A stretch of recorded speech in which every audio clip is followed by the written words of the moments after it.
Sam Bourquin Show.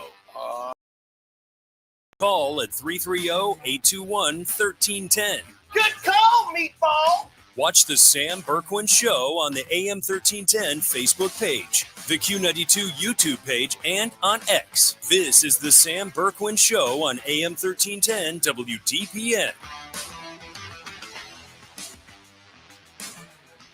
Fair over the bag at first, rolling down the right field line. This is going to tie it. It might win it. The Marlins walk off the cone. I told you it's been an exciting game. And even a more exciting finish.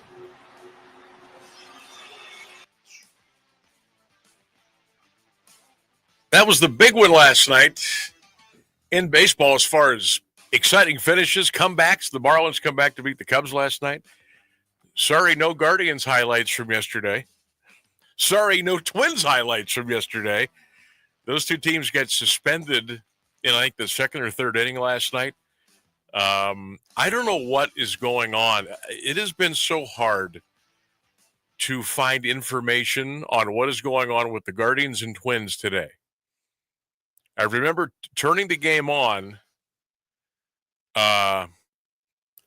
last night, and I remember I had the satellite feed, or did I have the I don't even. It might have been the Guardians feed last night. But I was messing around with satellite trying to pick up a couple of different games, and it must have been Hammy who said, he said something to the effect of, "It is absolutely atrocious that they even started this game last night." Somewhere along those lines. And I think that was around the third inning. Let me go back and check this here. So it started to rain really, really hard, and the wind was kind of whipping around, and both Hammy and Rosie were like, "I can't believe people are actually sitting out in this stuff right now." And I went away from the game for a little bit, and I went back, and the game had already been suspended. So it was suspended in the third inning, and the Twins were in front of the Guardians by the score of 2-1. Then I had heard a couple of things. Well, they're going to pick it up today in the third, take a real short break, and then play the regularly scheduled game. So, and they also heard they were going to maybe do like a 1 o'clock, they would pick up the suspended game and then come back tonight and play the second game. Then I saw maybe they would start the suspended game at around 5 and then go right into the next game. But I can't find any like official information. I've been on the Guardian site, MLB, the Score app, nothing. They're still showing like the 7:40 game tonight. And they got Williams against Paddock, Gavin Williams against Paddock. That's the pitching matchup tonight at 7:40. But the other game just says Minnesota 2, Cleveland 1, suspended in the third. So not 100% sure what's going on there, but we find anything out, we will certainly let you know. So long story short, no highlights last night from the Guardians Twins because that ball game did get suspended. Now, I did see, I was nosing around for some baseball stuff today. Well, while I was looking for the Guardian stuff, according to, make sure I get this right, Guards Insider on X, they get about 94,000 followers, so that's good enough for me. That's legit. So they've got an update, an injury update on Travis Bazzana, the number one draft choice by the Guardians out of Oregon State, who's just been mashing the baseball with the Akron Rubber Ducks. Here's what the scoop is. Apparently, he has a right side flank soreness after swinging during a Rubber Ducks game, and that took place back on May the 14th. After an MRI and being assessed by the club's doctors, Bazzana was diagnosed with an internal oblique strain. Similar injuries typically have an 8 to 10 week return to play timetable. and apparently he will travel to Goodyear, Arizona to begin his rehab progression. We'll see if we can get some more information on that. But man, that would stink because he has really, really been ripping the ball. But that's what that looks like right there. So we'll talk a little guards today. Now, just because they got suspended yesterday doesn't mean we won't talk about them today, because there are some that are starting to not worry a little bit, but be a little bit concerned about the pitching, about the hitting, about some of the defensive boo-boos that have been made, the simple plays that have not been made. And so we'll dive into that here a little bit later on. But again, the weather in Minneapolis, I mean, you think we've had bad weather here. It's supposed to be like 47 today in Minnesota, and cold and rain. And a lot of folks think they won't even play any baseball today at all. So we'll keep you up to date on that. Checking out the standings, it's still 25-21, the Guards. Actually picked up a game on the Tigers last night because Detroit lost, so they're now 31-17. Cleveland now 25-21. Mount Union football schedule. The official release is out, and kind of known this for a while. It's been up on their site, but they did a little release today on X, and we'll be retweeting that out. But looks like we've got Wheaton. We'll open up at home against Wheaton on September the 6th. Then we go to Grove City for a 1 o'clock kickoff. That's Grove City, Pennsylvania, on September the 13th. Then the bye week. So the bye week actually comes 2 weeks into the season this year instead of the usual one. Remember, because John Carroll left, things have been kind of changed up a little bit. So Wheaton to start the year at home at Grove City, bye week. 27th, it's Baldwin Wallace. The October 4th is Otterbein. The pride of Otterbein, John Bazika, is actually in the building today. October 11th, it's Wilmington. The 18th, Heidelberg. The 25th is Ohio Northern. Capital is on November the 1st. That is M Club Hall of Fame Day. Marietta on November the 8th. And Muskingum on November the 15th. Actually, the God, spit it out. The Otterbein game is homecoming this year for Mount Union on October the 4th. And, of course, we are excited to bring you another great season of Mount Union Purple Raider football right here on AM 1310 WDPN. We'll be on the stream. It'll be on Q92radiosports.com. It'll be all over the place. We're looking forward to it. Game 1, September the 6th, as the Mount Union Purple Raiders again will try to make that quest for the national championship in Division III. Boy, last year was fun. To get all the way again, and we had a chance to go down to Houston and call that ball game, John and I, and obviously came up short. But what an exciting year! I always tell my wife and my son, when he got to be old enough to understand some stuff, I said, just go ahead and get that calendar out that we have on the inside of the door in the kitchen. What do they call that? The pantry door. I should know. I'm in there 15 times a day. I said, just get that calendar out, and starting in September, just put Mount Union football and put it on a Saturday and go all the way through September, go through October, go through November, and then go a couple of weeks into December. And then we'll be done. Okay. She's like, well, how do you know? I go, I know. I go, I'm counting on them. I'm counting on them to go all the way. I always do. So that's how we do that. Yeah. But I'm excited about it. Of course, you're I'm with you every Saturday. Yeah. You're our engineer. So also have to block that calendar date. That's right. Yeah. So I forgot. You know that I forgot that just for a second. Like, yeah, Rainsburg is our producer. I'm the man behind the scenes around so here. So you produce the games in here? Yes, I do. Wow. Put them on the air, play the spots. Okay. Because you and I had never even met. in person No, it was until I started working here. So I didn't know who was like, I knew everybody here just about before I started working here full time, but we had never met. We'd worked with each other a for lot. years. Yeah, my Literally. God, almost 10 years now. But we had never met each other in person. And then finally we did. And I always pictured, like, I didn't even know what this studio looked like. Oh yeah, So definitely. when you're at the game, I'm picturing, okay, where's Ryan at in the studio? What's it look like in there? Usually it's a Saturday. You were probably the only one here. Yeah, I bet you you know. never thought it would be this warm in here. No, That never crossed your mind. No, I'm I sure. did not. I did not. And I still can't believe how warm it is in here some days. Yeah, still Holy surprises me smokes. after a decade. Yeah. So Some days. So you'll be along for the ride again this year. Yep, on, I pretty much just live here. all the Saturday. Well, that's good because you're here Friday nights too. Yeah, So yeah, boy, you're gonna be got you working hard now.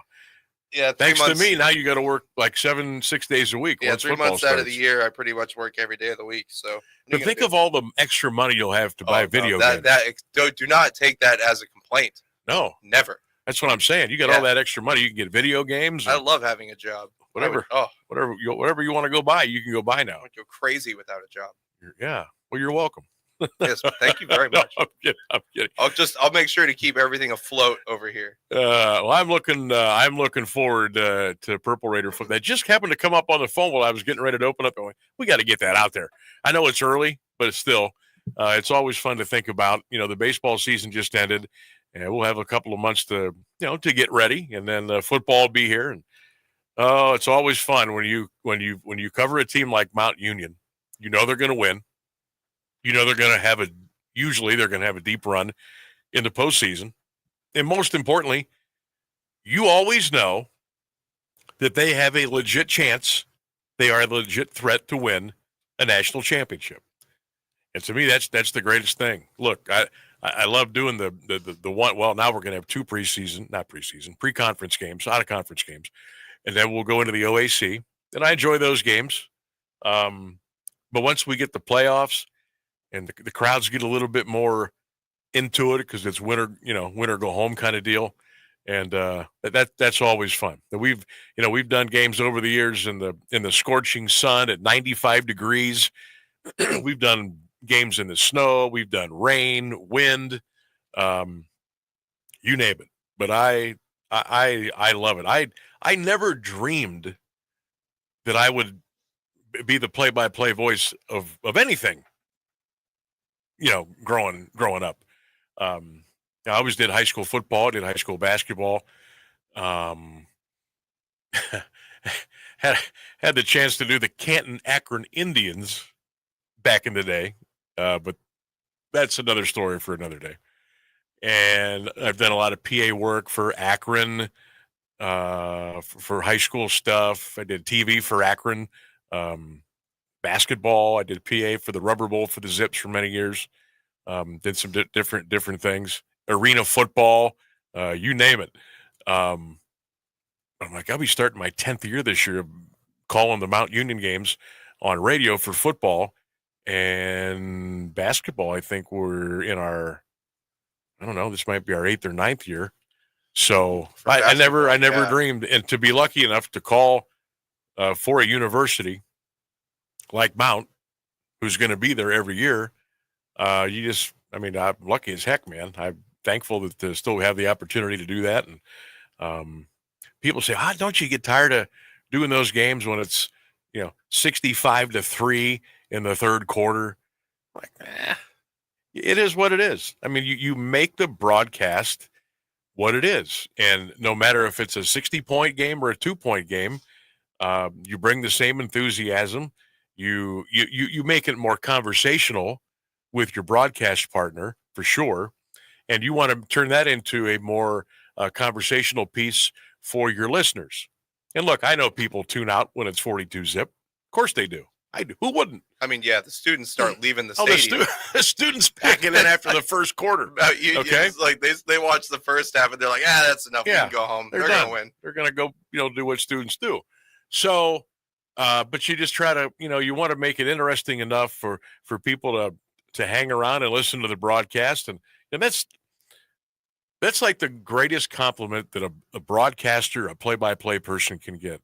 And I've heard it over the years. And I'm not patting myself on the back. I'm just saying, just from my perspective, is when somebody will text me or call or leave a message on social media or whatever, or if they see me in person. They say, you know what, I listened to your call the other game, and I didn't care who won. I just wanted to listen to the game because the broadcast was good. To me, that's the greatest thing I can hear. When somebody stays around and listens to a game that they don't have a dog in the fight, that means you've kind of done your job. Because you're going to get the people who love the team, they're going to tune in and listen no matter what. And you may get people to tune in that don't like the team. Maybe they want them to lose. So you're going to have them. But when you can get people to tune into a game, a broadcast, where they don't care who wins or loses, but they just enjoy the broadcast, the conversations, the play-by-play, the storytelling, to me, you've done your job. At that point, you've done your job. But, yeah, absolutely. We're looking forward to calling those games for you again coming up this year. And hopefully, the Purple Raiders will get back to the national championship game because guess what? It's in Canton this year. Oh, is it at the Tom Benson Hall of Fame Stadium? That's yeah, right. Remember? I remember that, yeah. They had it there, I think it was maybe 4 years ago, and Mount got beat before the national title game, so they weren't in it.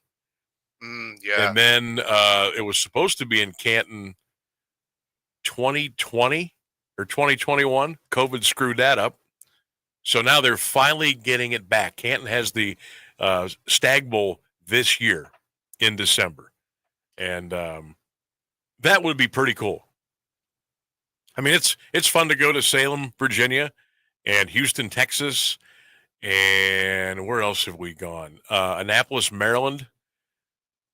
But if the Purple Raiders could get back to the national championship this year, and it be basically in their backyard at Tom Benson Hall of Fame Stadium, I think that would be awesome. And I think the crowd would be great. I'm not saying they'd sell it out, but I think it would be a great crowd. You get a lot of people just to come out and watch. People that have never been to a Mount Union football game in their life, I think would go if the game was at Tom Benson Stadium and watch the Raiders play in a national championship game. And I know the game's on ESPN TV, and I know the weather, that time of year could be a little dicey. But I think this scene would be really, really cool. And I'm hoping they can get back there again this year. That would be a lot of fun. So that's coming up down the fall. We've got the high school football coming up down the fall. We'll be giving you a lot of great information about schedules and who's doing games and where we'll be. And we got a lot of stuff going on before we get all that kind of figured out. Yeah, it's the middle of May, but pretty soon that calendar is going to go to June. And then you're like, June, July, August, boom, there it is. So it kind of sneaks up on you. Oh, every year. It sneaks up on you. So I got to ask, say during a Mount Union broadcast, and let's say it's out of hand, and let's say it's 56-3 Mount Union with about 8 minutes to go in the third quarter. What are you doing back here? What do you do to keep, I usually have my phone. I have a lot of little games on my phone. Honestly, I play a lot of solitaire because it just kind of space out. So, we need to get now. in here, don't you? We need a TV. We need a TV in here. Oh yeah, definitely with cable. The whole computer is in here, but I'm using it for the game. So yeah. Need a little double TV tier in here. Yeah, I don't want to get too distracted. I have to keep whatever I'm doing in here very minimal attention. That's why solitaire is perfect. You could get a couple of TVs in here, one on ESPN, maybe one on Fox. You could have your bet sheet over there. You could go to town in here. Take a little nap on a Saturday. Nobody else is here to tell me what to do. That's right. You're on your own. Exactly. We are relying on you to keep us to keep us going. Well, we're certainly looking forward to that. We got the news and the weather coming up here in a couple of minutes. When we get back on the other side, I kind of saved this for today, especially since I wasn't sure what the Guardians were going to be doing. But we don't normally talk WNBA on the show. And most sports shows that are local or regional don't talk WNBA. It just doesn't move the meter. Now, if you're at ESPN and they force you to take in all that stuff, that's their job. Hot button topics, Angel Reese, Caitlin Clark, this, that, and the other, blah, blah, blah. But we don't really do that on a local because it just doesn't drive the meter. But I wanted to get into the WNBA a little bit today. Ask you if you watch the WNBA. Why or why not? Do you tune in just to see Caitlin Clark? Do you tune in to see Angel Reese? Are you following Paige Beckers? Do you have a certain team in the league you like? Remember, Cleveland's going to be getting a team here soon. But I just kind of wondered. Remember we hit that boom last year? And we hit the boom the year before with women's basketball in college? And the ratings were going through the roof? Well, the women's college basketball ratings were awful last year. And I wonder if they're going to get an uptick. WNBA ratings went up big time. I wonder if it's sustainable. I just want to kind of gauge your interest there in the WNBA and what they have to offer. And if you watch, if you care, just kind of want to throw that out there a little bit coming up here on the other side of the break. So what we will do, we'll get you the news, we'll get you the weather. Skies are darkening, by the way, so the rain is coming. Stay with us. More of the Sam Bourquin Show right here, 1310 WDPN.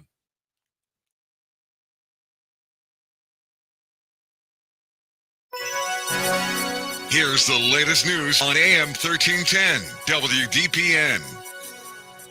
Good afternoon. It's 3:30. President Trump spent the morning today meeting with House Republicans behind closed doors on the budget and tax cuts bill that he is trying to push through Congress. Sources tell ABC News that he told lawmakers to refrain on cutting Medicaid too much. The budget bill, as it stands, will cut Medicaid by hundreds of billions of dollars, as well as cutting spending to SNAP food assistance programs for children. Republicans want to make way for tax cuts that Democrats and other critics say will almost exclusively benefit wealthier Americans and corporations. GOP holdouts range from hardliners who want even more cuts to Medicaid and Republican moderates who want a cap to be raised on deductions taxpayers can make on their state and local taxes. ABC News contributor and Politico reporter Rachel Bade says the bill could change in the Senate. This bill's going to change quite a lot, and I think that's tough for a lot of House Republicans because some of them are going to be taking a vote on a piece of legislation that, frankly, they don't like, and some moderates are concerned that they're going to get attacked by political opponents over taking this vote when it could actually change in the Senate. Secretary of State Marco Rubio and Democratic senators have sparred over a wide range of the Trump administration's foreign policies: Ukraine and Russia, the Middle East, Latin America, the slashing of the U.S. foreign assistance budget, refugee admissions, and more. At a Senate Foreign Relations Committee hearing today, Rubio defended the administration's decisions, saying America is back. He claimed 4 months of foreign policy achievements, even as many of them remain inconclusive. Among them, the resumption of nuclear talks with Iran, efforts to bring Russia and Ukraine into peace negotiations, and efforts to end the war in Gaza between Israel and Hamas. Mortgage prices are on the rise again. ABC News chief business correspondent Rebecca Jarvis has more. It's getting more expensive to buy a home. The average rate on a 30-year fixed-rate mortgage hit 7.04%, its highest level since April 11th yesterday. That surge follows last week's downgrade of the U.S. credit outlook by Moody's, causing investors to look for safer investments. Scientists have identified molecules from blood and urine that may reveal how much energy a person consumes from ultra-processed foods. It could be a key step to understanding the impact of the foods that make up nearly 60% of the American diet. It's the first time that scientists have found a set of dozens of biological markers that can indicate higher or lower intake of the foods linked to a host of health issues. An outside expert says the work is a major scientific advance. The study was published today in PLOS Medicine. It's 64 degrees in Alliance at 3:32. This is WDPN News. I'm Jeff Mears. Here's the Alliance Area Weather Forecast on AM 1310 WDPN.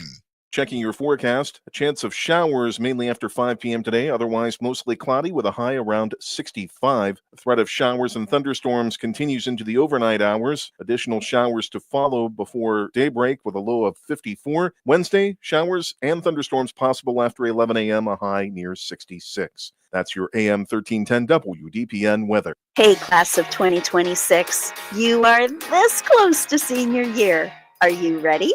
Get ready to see yourself in a whole new light. Laura Esposito is not just taking pictures, she's creating confidence, one epic senior portrait at a time. Imagine walking out of your photo session feeling like your absolute best self, with images that make you say, wow, is that really me? Seniors, this is your moment to shine. And Laura means really shine. Her sessions are part photo shoot, part confidence boost, and 100% fun.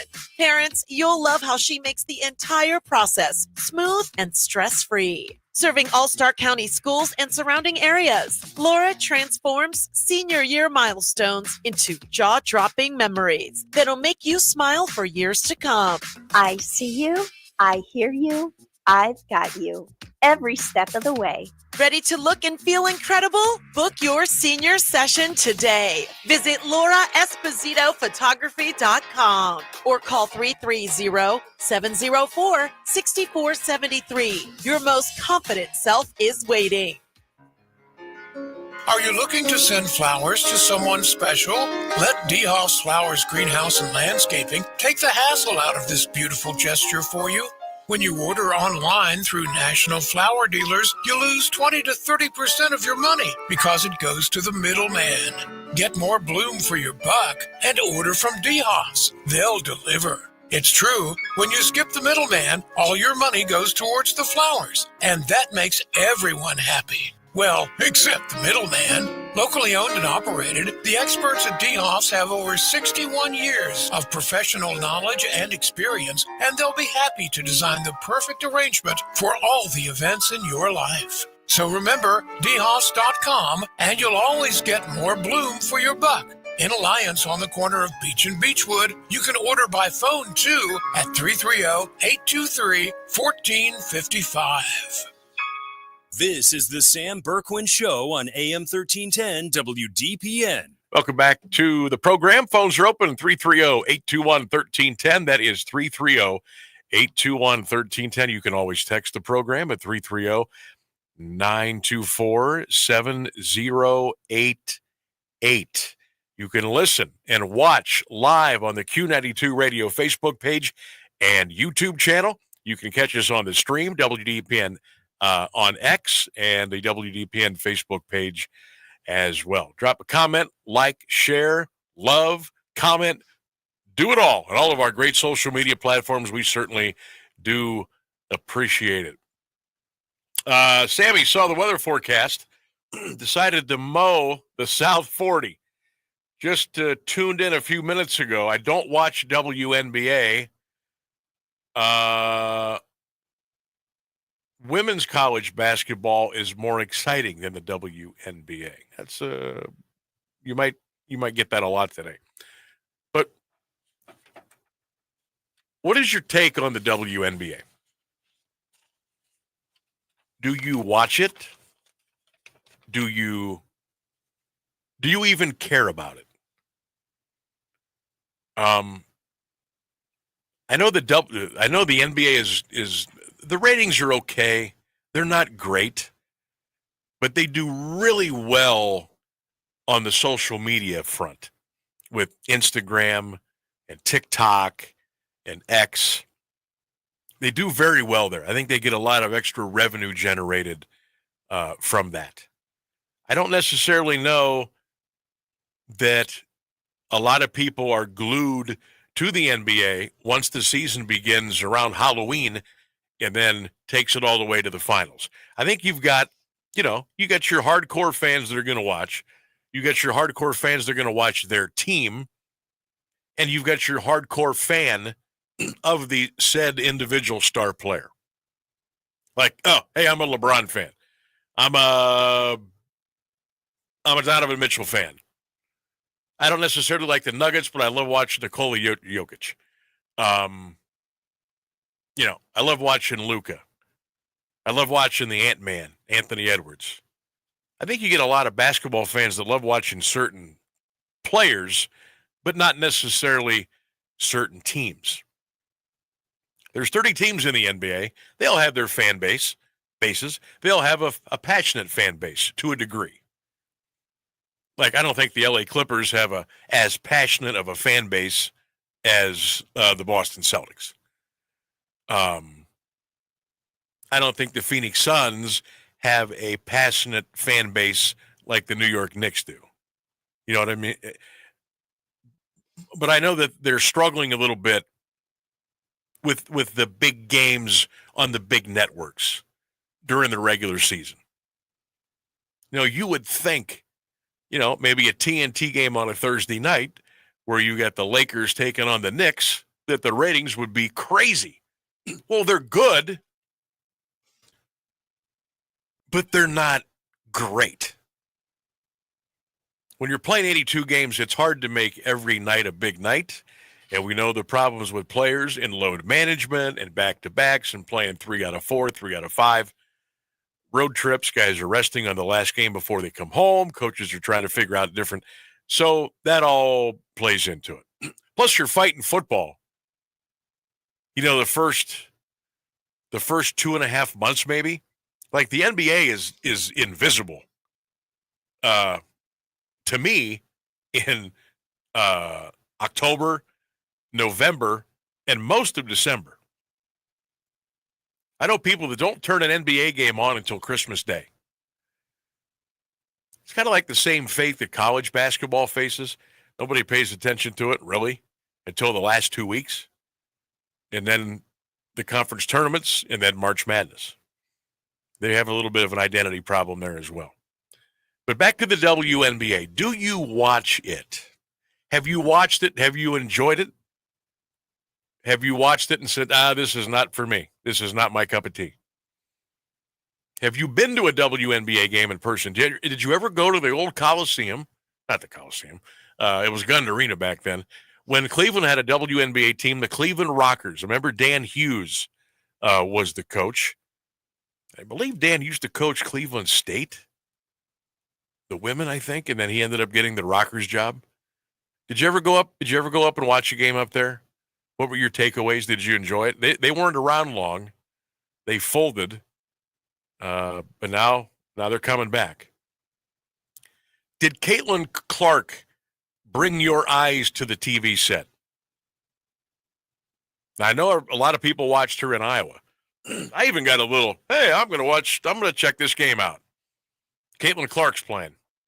Iowa's playing whoever. I'm going to see if she shoots any 35-footers tonight. See if she goes for a triple-double. See if she sets the scoring record. I'm going to tune in and watch. Normally I wouldn't.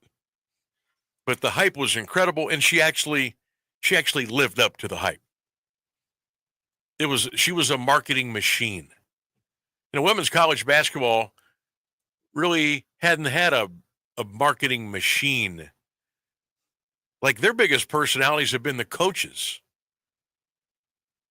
You know, Gino Auriemma, Dawn Staley, Pat Summitt.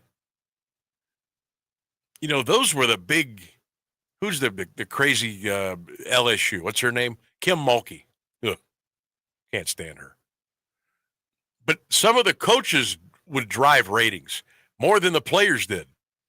I mean, I'm talking about the players. You got to go way back to, you know, Cheryl Miller when she was at USC. And some of the other great women's basketball players over the years had some pretty big programs, but the needle, the viewership just was never there. And when I say it was never there, it was never there. The ratings were they were terrible. They were awful. They were embarrassing. You would turn on a women's college basketball game, there was nobody there. They sure as hell weren't watching on TV. And even recently, you turn on a women's tournament game, place is half empty. Empty. So then comes Caitlin Clark. And she kind of breathes fresh air into women's college basketball. And all of a sudden now it wasn't a foregone conclusion that the Yukon Huskies were going to run the table and go get the Natty, or that Tennessee was going to run the table and go get the Natty, or Notre Dame was going to go get the Natty, or USC was going to go get the Natty. South Carolina, Iowa, she brought them to the forefront. They had that great rivalry with LSU. Caitlin Clark, Angel Reese. And then the ratings started to pick up. People were talking women's college basketball. Never did that before. Folks, there were times where I was driving around looking for a women's college basketball game on satellite radio in the car because my interest level was that high. If I wasn't home to watch it, I wanted to listen to it. And it wasn't just Caitlin Clark. Sometimes it was, some of the other big matchups. UConn was going up against South Carolina. I wanted to, hey, what's going on? I wanted to know. And if I could watch the games on TV, I did. I wouldn't watch them beginning to end, but I was tuned in. I'd even put some stuff out on social media. Yeah, I'm watching. What do you guys think? What do you think? And people got all excited and all in an uproar and all giddy. They said, "Oh, this is going to be great. Women's college basketball, it's not going away. The ratings are going to be great moving forward. We're here. We've arrived." Last year's ratings, couldn't hold a candle. Couldn't hold a candle to the year before when Iowa and LSU played. Couldn't hold a candle to it. People had already checked out. Caitlin Clark was gone. Angel Reese was gone. They were done. They were done. And not to say there wasn't some great talent. Paige Beckers being one. Baylor's had some outstanding talent. But the ratings went in the toilet. The big name, the big draw, the big rivalry was gone, so the ratings were gone. And then people thought, well, once they go to the WNBA and they play for a couple of years and the rivalry gets heated, they're going to expand. They're going to bring new teams in. They're going to open up new markets. We're going to promote it. It's going to be great. Ratings are going to go through the roof. Attendance is going to be incredible. You won't be able to buy a ticket. Well, not exactly. Indiana Fever sells out all their games.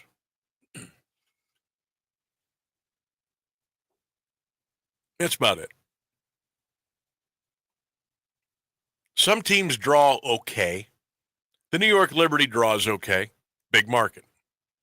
Connecticut Sun draws okay. The Las Vegas Aces, not bad. Bless you. Chicago Sky, because of Angel Reese is there, their numbers were up. But you go look at, I know there's only one or two games so far this year, but go back to last year and look at the box scores, look at the attendance figures for these WNBA games. Pitiful. Pitiful. If Caitlin Clark or Angel Reese weren't involved, it was bad. Numbers were bad. But it's kind of like, what's your interest level there? Have you given it a chance? Or did you see enough to bring you back, or did you see enough to say you'll never watch it again? By the way, the TV people, they're not stupid. The Indiana Fever and the Chicago Sky will play each other 5 times this year. 4 of those games will be on national TV. They're going to get every ounce they can get out of that Caitlin Clark versus Angel Reese. They are.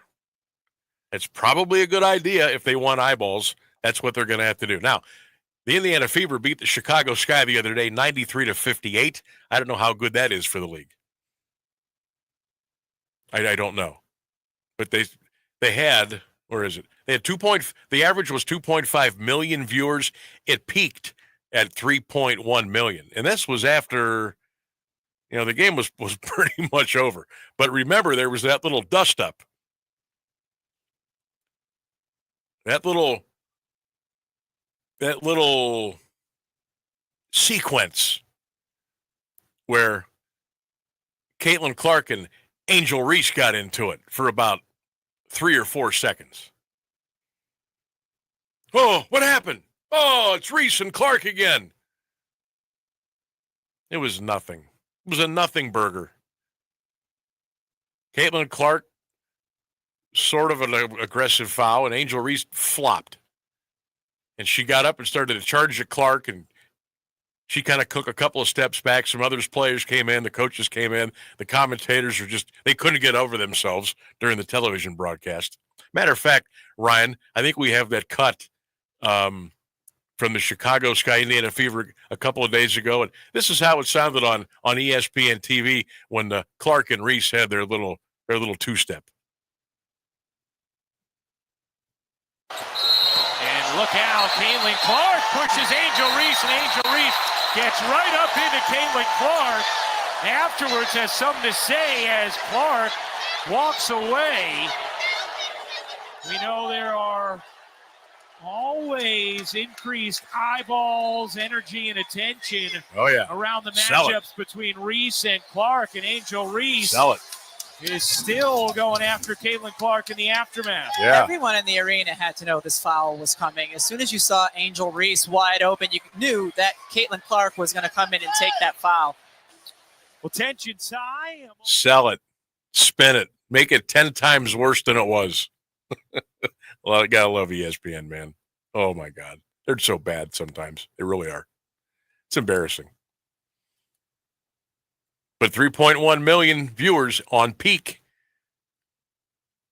That's pretty good for a WNBA game in May. Like again, most teams have only played 1, maybe 2 games. The season is just getting started. So I'm anxious to see where it goes from here.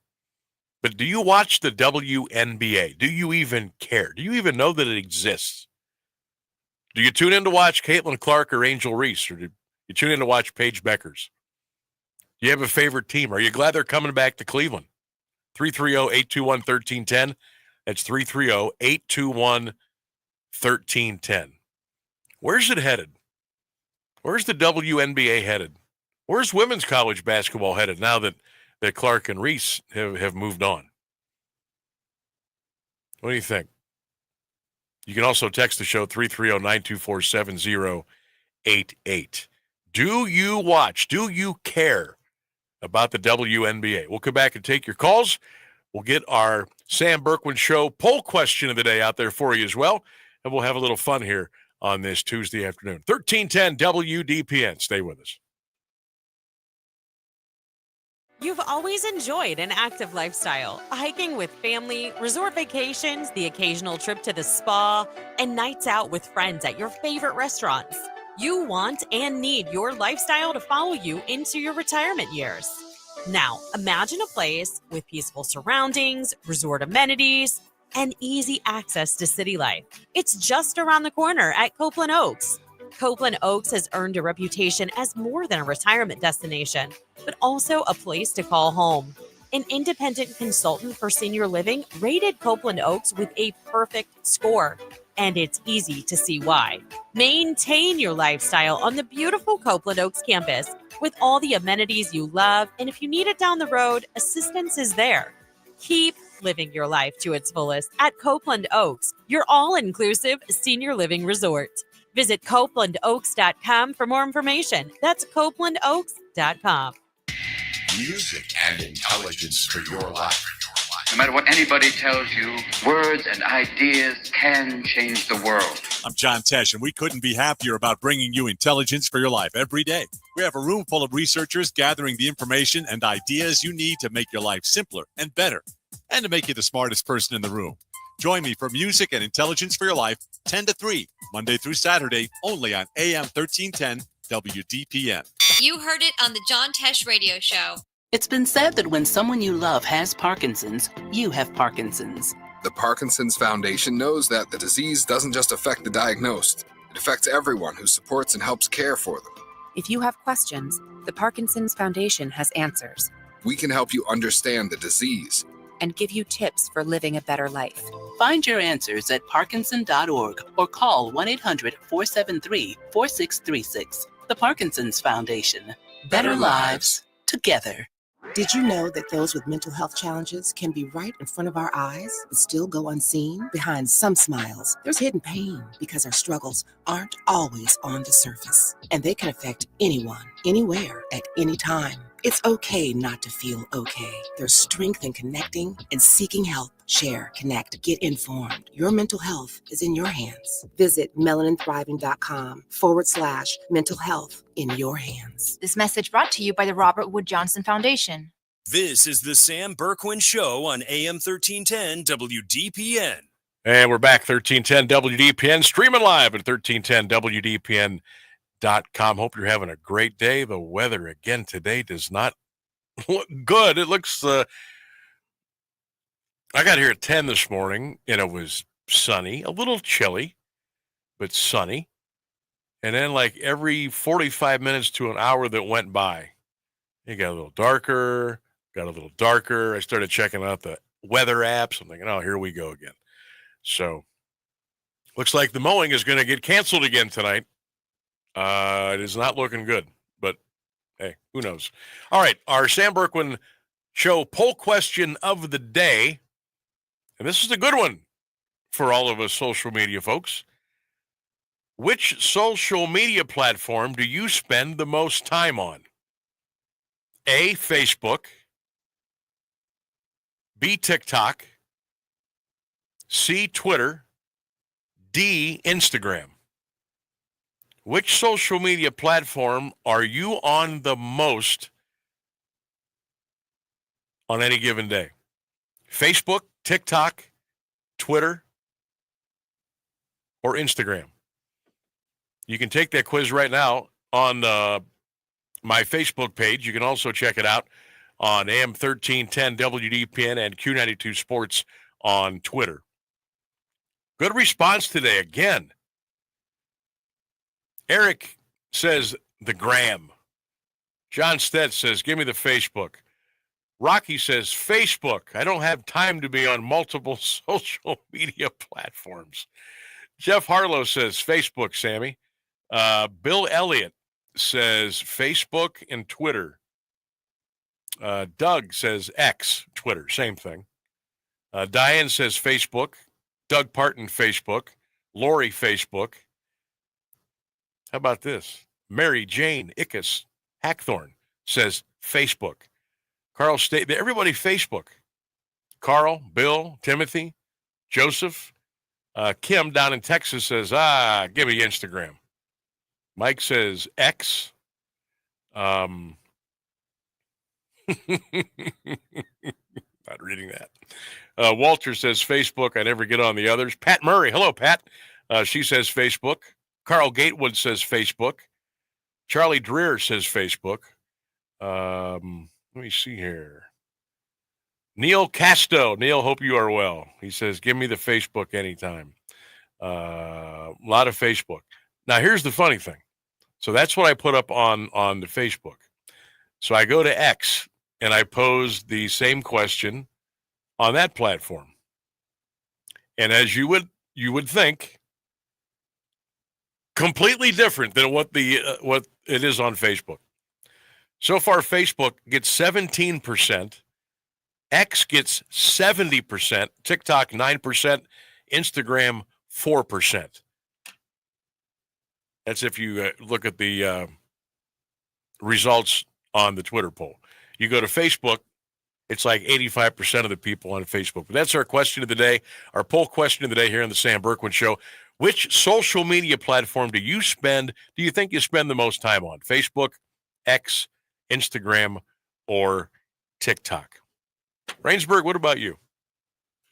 I don't use much social media. I would probably have to say Facebook because it's the one I do actually use on a regular basis, give or take. But yeah, I don't use Twitter. I don't really use Instagram. And yeah, I do not even have a TikTok. So yeah, it would just have to be Facebook by default at that point. So what is it today, if I had to break down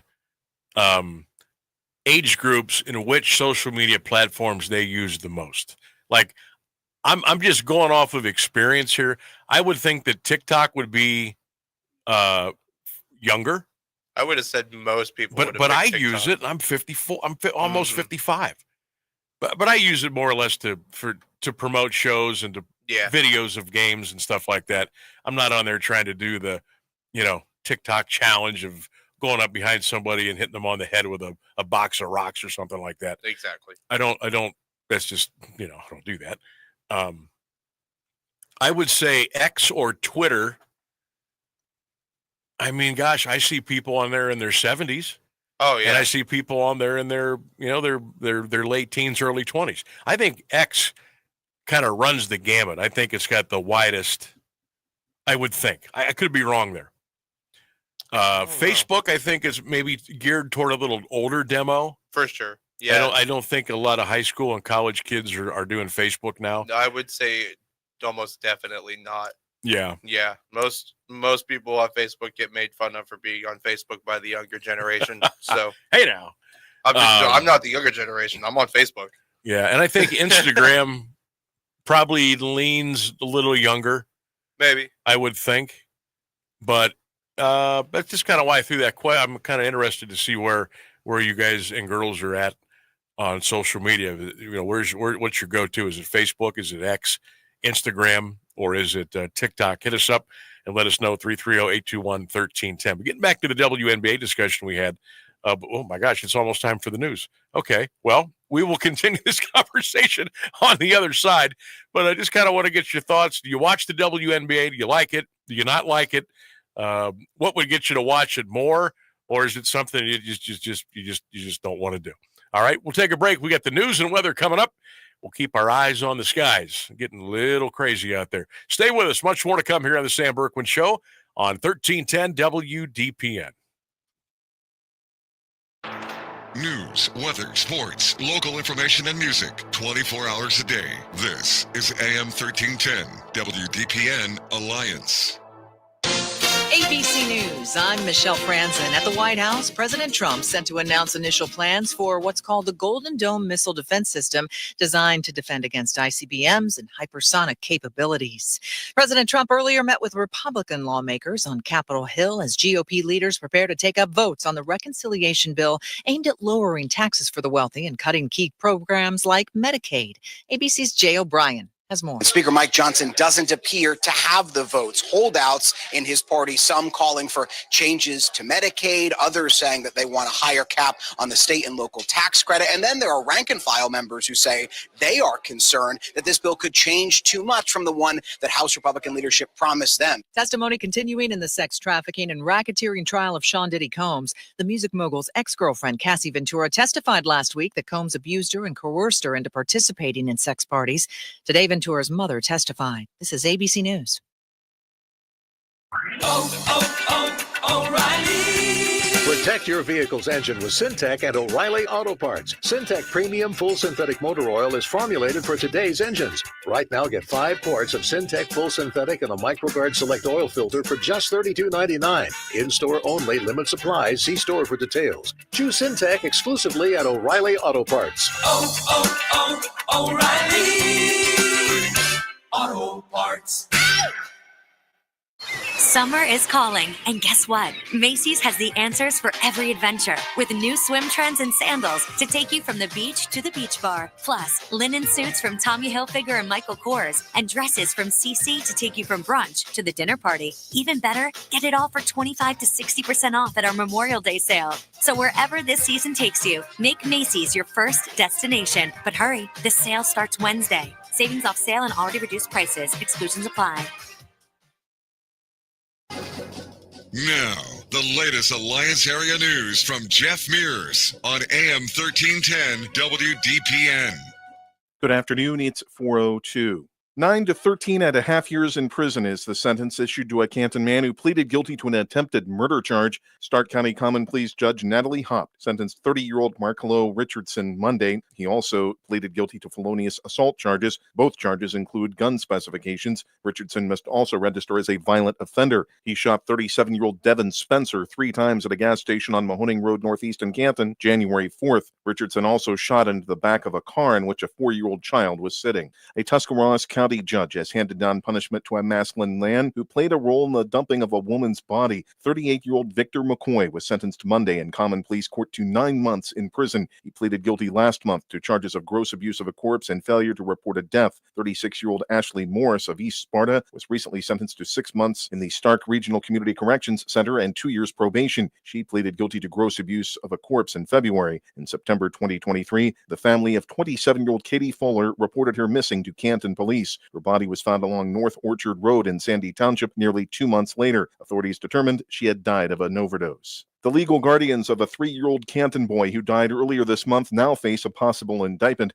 42-year-old Demetrius Givens and 37-year-old Jamie Thompson of Canton appeared Monday in Canton Municipal Court. They waived their right to a preliminary hearing and the case was bound over. Givens and Thompson are being held on $1 million bonds. They're charged with involuntary manslaughter and child endangering. Givens and Thompson are accused of not properly feeding and caring for the child, causing him to starve to death. The activity occurred between October 1st and May 4th. The boy was taken to Mercy Hospital, where he died May 5th. Louisville City Council Monday approved changes to the nuisance ordinance. More from WDPN's David Schurer. Properties deemed unsafe for occupancy or blighted to the extent that it interferes with the peaceful and lawful use of occupants of proximate property or conduct of activities which annoys the peace and safety of others, or unsanitary rubbish, waste, leaves, clippings, which could become dangerous to the public health and attractive to vermin and rodents, could be cited and fined and made to fully abate the matter.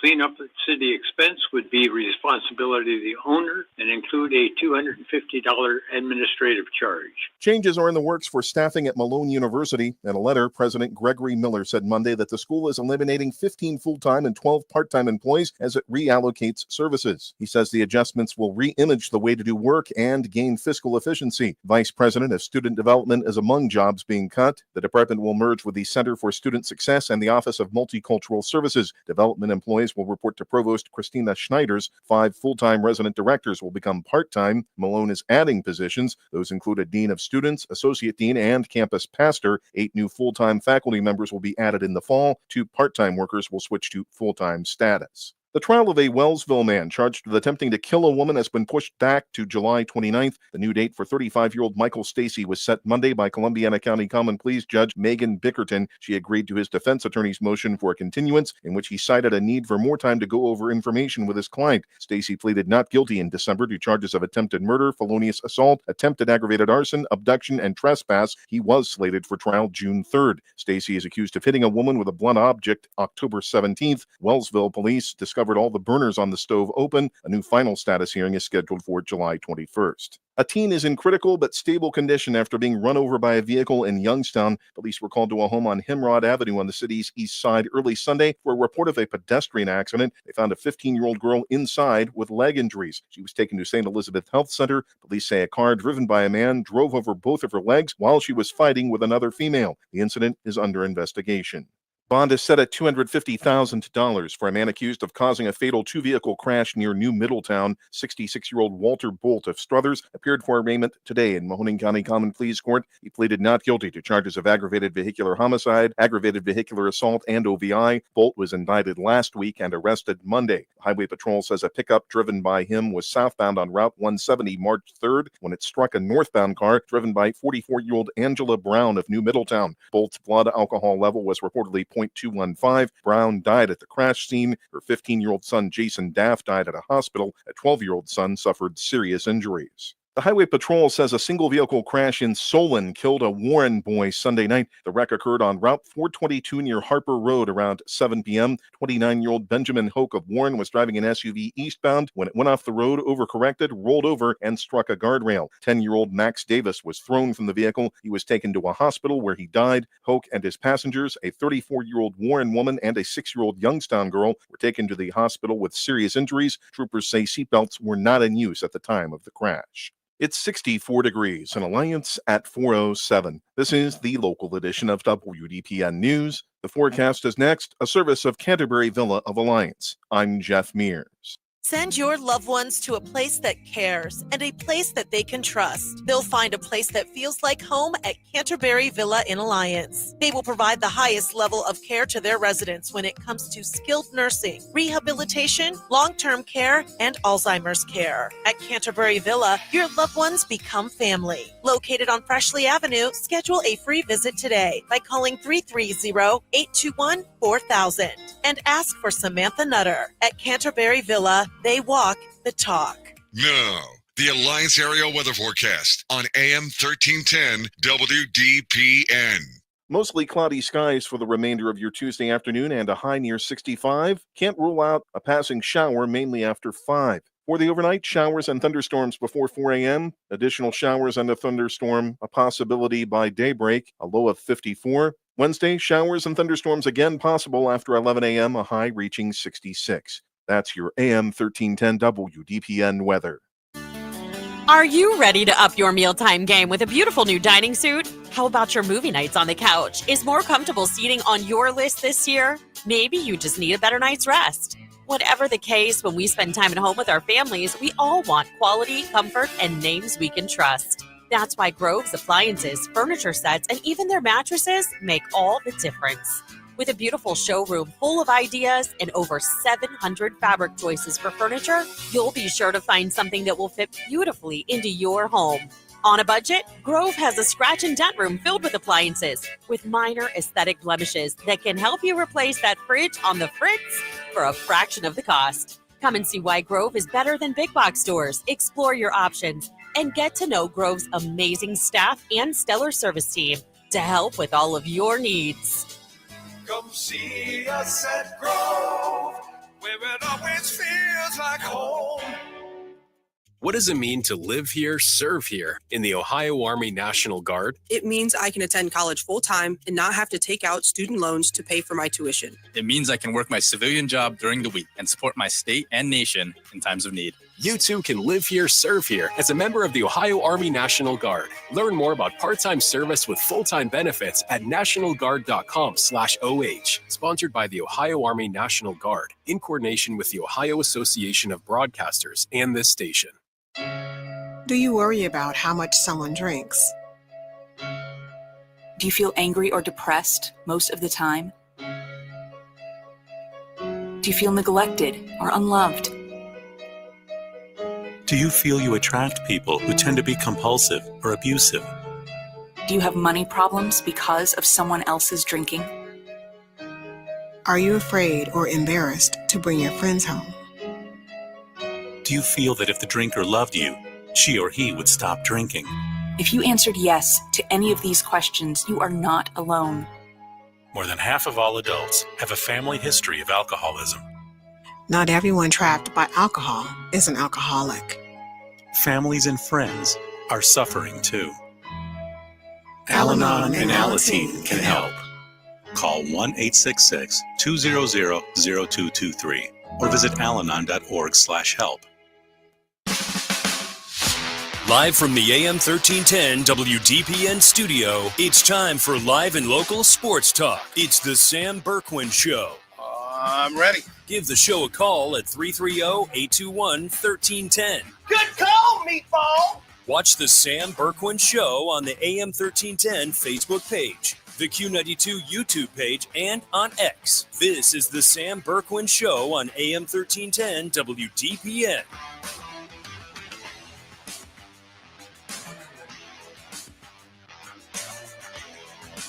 And we're back. AM 1310 WDPN, stream it live, 1310WDPN.com. Don't forget, you can always call the show at 330-821-1310. You can text the program at 330-924-7088. And don't forget, you can listen and watch. You can watch us live.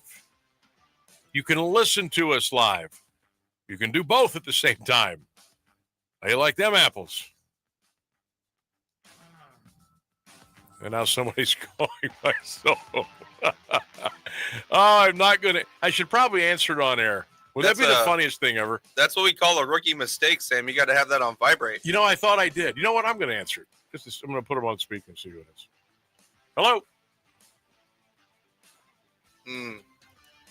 Anyone there?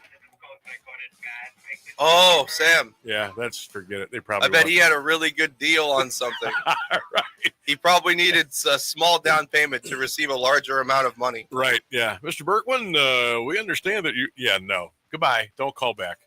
Your car's limited warranty is running out. Oh my goodness! You can call us 330-821-1310, or you can call my cell at 330. No, I'm not giving that up. You know what? That was funny. Remember when the cell phone number, that was the no-no? Like, oh, you're not getting my cell phone number. Don't let anybody find out my number unless I give it to them. Now it's don't let anybody have my house phone number. Oh, who has a house phone? Well, that's the thing. But I guess it's more guarded now than this. Like, I don't know. I don't want to say years and years and years ago, but I mean, we've all had cell phones for quite a while, but like, that used to be hey, I can get you so-and-so's cell phone number. Shh, don't tell anybody where you got it. Who cares? But now it's like, well, I could get you his home number, but I don't know if he would appreciate being bothered at home. Maybe it's that people don't want to be, once they're at home, they don't want to be bothered, especially if it's after like 9 or 10 o'clock at night. But the cell phone is always like, it's free game.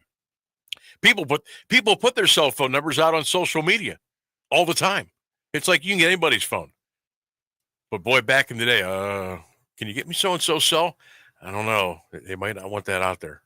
It's so weird how we have changed over the years. I think it's funny because like we don't have phone books anymore. Really, nobody uses them. So, right. Because nobody really has home phones. So back then, you could get anybody's phone number out of the phone book, but their cell phone number was like a secret phone number that they had to themselves. And now it's completely flipped. Yeah, it's completely flipped now. Yeah. There's no privacy anymore anyway. So we still have a landline, if you can believe that.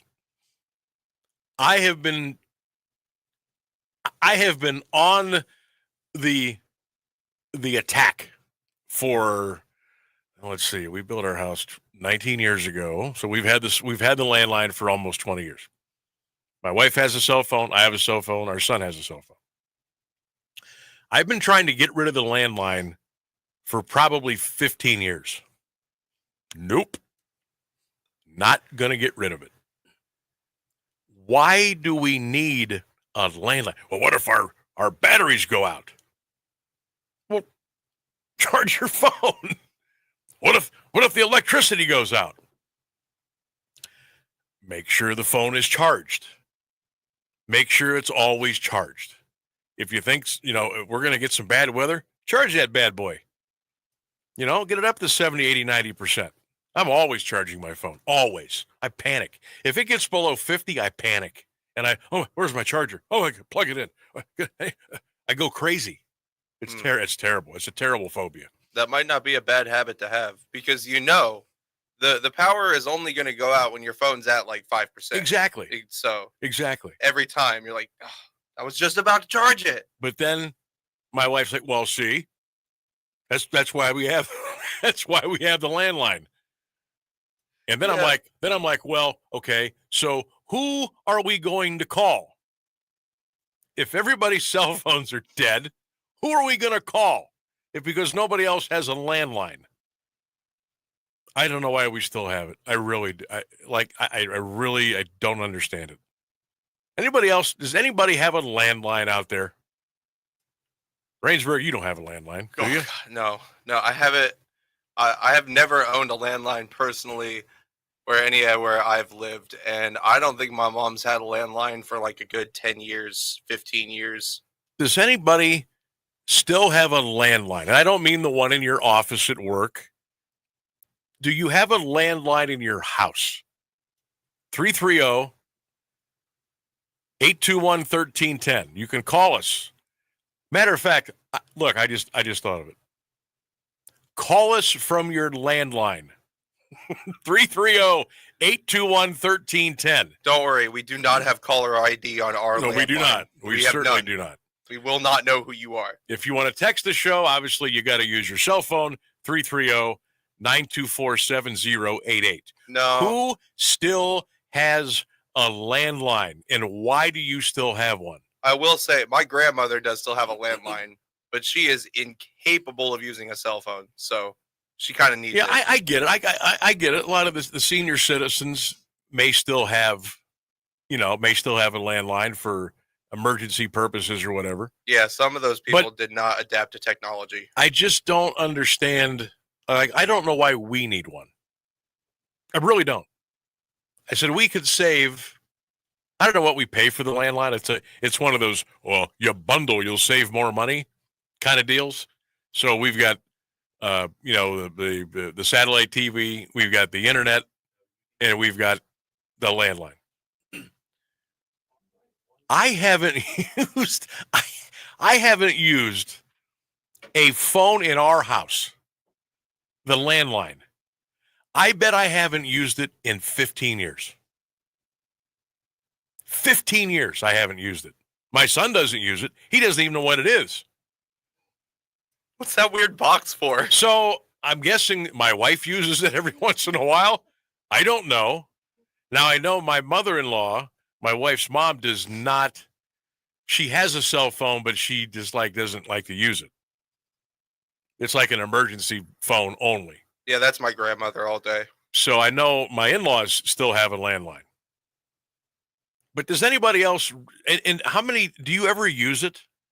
Or is it just like when your cell phone goes dead, or here's my wife. Well, you're going to lose your cell phone at least 15 times every 2 weeks, so we need a landline. Okay, maybe she's got me there. But still, how many of you still have a landline? Do you use it? 330-821-1310. And if anybody calls me from a landline, you get a bonus. I don't know what that is, but let's go to the phones. You're on the Sam Bourquin Show on a Tuesday afternoon. Good afternoon. Who am I talking with? You're talking with Jim from Akron. Jim from Akron. You sound like you're on a landline. Yes, I am. I see. I could tell. I will say this. It sounds so much better. They do it, and it seems like, and I've listened to various, whether it's talk format shows or whether it's sports or whatever, and it seems like, I don't know what the deal is. Maybe they've gotten better, but I know when I've heard different people, whether it's call you over the years or others, that it seems like with the cell phones, maybe it was just because I don't know, maybe it was just a cheaper version. I don't know, but it seems like from what I've listened to you guys, and that it seems like that the quality isn't always as good. Now, there are a lot of them that are, yes. I'm not saying they're all like that. But there's times when I've heard people call, different shows like yours, and I mean, it sounds like they're just all over the place. Yeah, you're talking about a cell phone. Yeah, no, yeah. Yeah. And a landline, and then somebody that would call a show like yours. Oh yeah. And and it would be more times than not be, pretty good. Where then on your end, you're not the one trying to clear, or the ones that tickle me now, and I'm sure you've probably had this, is the ones with the speakers. Oh, they're on speakers, right? And they're all right. They sound like they're 4 miles away from the phone. Exactly. Exactly. I will say this, when we have guests call the show, now it's 50-50 nowadays. We will call the guest. The other 50% of the time, they'll call us. But I always say, hey, by some crazy thing, if you can call us from a landline, that would be awesome, because we know it's not going to break up. We're not going to lose it, stuff like that. But I could tell as soon as you said your first sentence, I said, Jim is calling on a landline. I could tell. Yeah. Well, see, and especially something like this, because I've heard other people, like I say, when they're on their cell, or they'll get out to a certain part of town or a certain area where the reception, or they're away from a tower or whatever, and it's like, geez, where are you at? You sound like you're on the moon or something. Right. Well, here's the thing, and Jim, I appreciate the call. Hope all was well in Akron, and keep listening. We appreciate it. Thank you. Well, thank you. Thank you. Oh, he sounded good on that landline, didn't he? I dare somebody else to call me on a landline. 330-821-1310. Here's the thing. The years and the decades that have gone by, and all the improvements that they have made to cell phones. And trust me, folks, the cell phone market is a racket. It is an absolute racket. They make you believe you need a brand new phone every 9 months, every 12 months. You can't live without the latest technology, the latest update. You can't be without it. And we got this offer for you. We'll do this. We'll do that. Blah, blah, blah. You know what they haven't done? They haven't made the phones better as far as talking and listening on them. Am I right? The cameras are better. The videos are clearer. You can play more games. But to actually hold a conversation, whether I'm talking or I'm listening, I don't think that the quality has gotten any better. And I could be crazy there, but I don't think it has gotten better. I think it's worse. You know, hearing because him everybody's worried about the cameras and the videos and taking pictures and playing games and getting on social media. But nobody, the phone, what was the phone made for? To communicate, to talk, and to listen, to have a conversation. And I don't think the quality on the cell phones has gotten any better. No, I have to agree. He did sound really good. You did. He did. That Jim was in Akron, you got a good landline, man. very interesting to hear. You got a good one. 330-821-1310 is our telephone number. You can text from your cell phone, 330-924-7088. We'll take a quick break. We'll come back with more of the Sam Bourquin Show. We'll get you back into our poll question of the day and more. It's all coming up on 1310 WDPN. Now, the latest area news on AM 1310 WDPN. With love I will build a wonderful thing that makes this life better for you and for me. Shriners Hospitals for Children has been creating wonderful opportunities for children in need. This life-changing medical care helps them do the things they've always dreamed of. To find out more, go to loveshriners.org. This place has a pulse. You hear it in the canopy, feel it in the ground. Life, fully illuminated, engulfs you. From the birds singing in the treetops above to the tiniest insects in the soil below. You take a deep, cleansing breath, filling your lungs with the essence of the forest. Now, imagine it's all gone. Healthy, life-giving forests reduced to nothing. No singing birds, no lush canopy, and water and food in short supply around the world. Time is running out to protect our forests, and without our love, they can and will disappear. It's our choice. Love it or lose it. Help protect our forests. Visit World Wildlife Fund at wwf.org/love. We're with Bridget, whose husband won't be home for months, and whose daughter is due any day. We're with Mike, who's leaving home to protect his family and yours. We're with all service members and their families who need community, connection, and maybe a bit of magic. Are you with them? Learn more at uso.org today. The latest news and the current Alliance area weather forecast.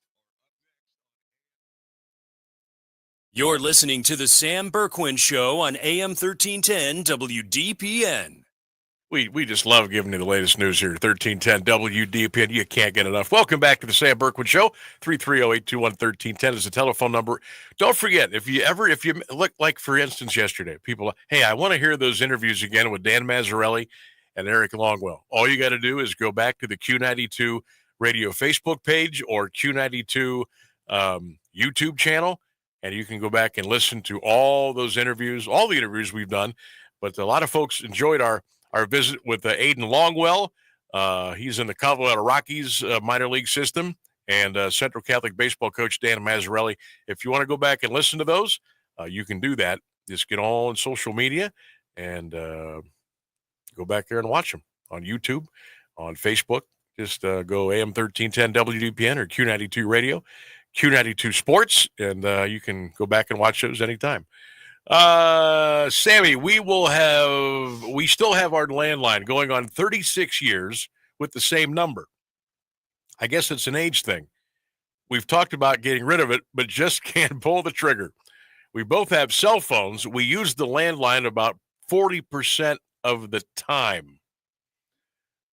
We used it much more when our parents were still alive, but because at their ages, it was tough to get them to understand how to use a cell phone. Certainly get that. We got a text over there, Rainsburg. What do you got for me? Yeah, we got a Facebook comment over here that says, "Hi, Sam, you rock, and the Cavs will be okay next year for sure. Go Tribe and go Buckeyes." And we have a Perry softball team tonight in the tournament at 5 p.m. He hopes they win. All right. So that was Matthew. All right, Matthew. You can see his comment on the screen. All right, Matthew. Thank you. Go Perry softball. Go get him. Baseball teams that I got an eye on right now, high school baseball. Glen Oak, 21-4. Alliance is 17-7. Jackson, I've got it 23-3. They're probably some of the hottest teams in high school baseball. And we've been reaching out. We will continue to reach out to those coaches. And when we can get them on the air, it's kind of tough because they're either practicing or playing like during the time that our show is on. But if we can pull that off, if they have an off day or something like that, or get them before or after practice or a game, we will certainly do that. We caught up with Dan Mazzarelli of Central Catholic yesterday, and we will continue to reach out to our other area coaches as well. And hey, softball and baseball tournaments are right around. Softball tournament, I think, have already started. And if they haven't, they're going to in the next day or two. So good luck to everybody. Good luck to our softball, baseball, lacrosse, our track and field teams. We are rooting you on here from 1310 WDPN and, of course, the Sam Bourquin Show. All right, news and weather coming your way at the bottom of the hour. We are 90 minutes in and another big 90 to go. Stay with us, everybody, on a Wednesday, on a Tuesday, on 1310 WDPN.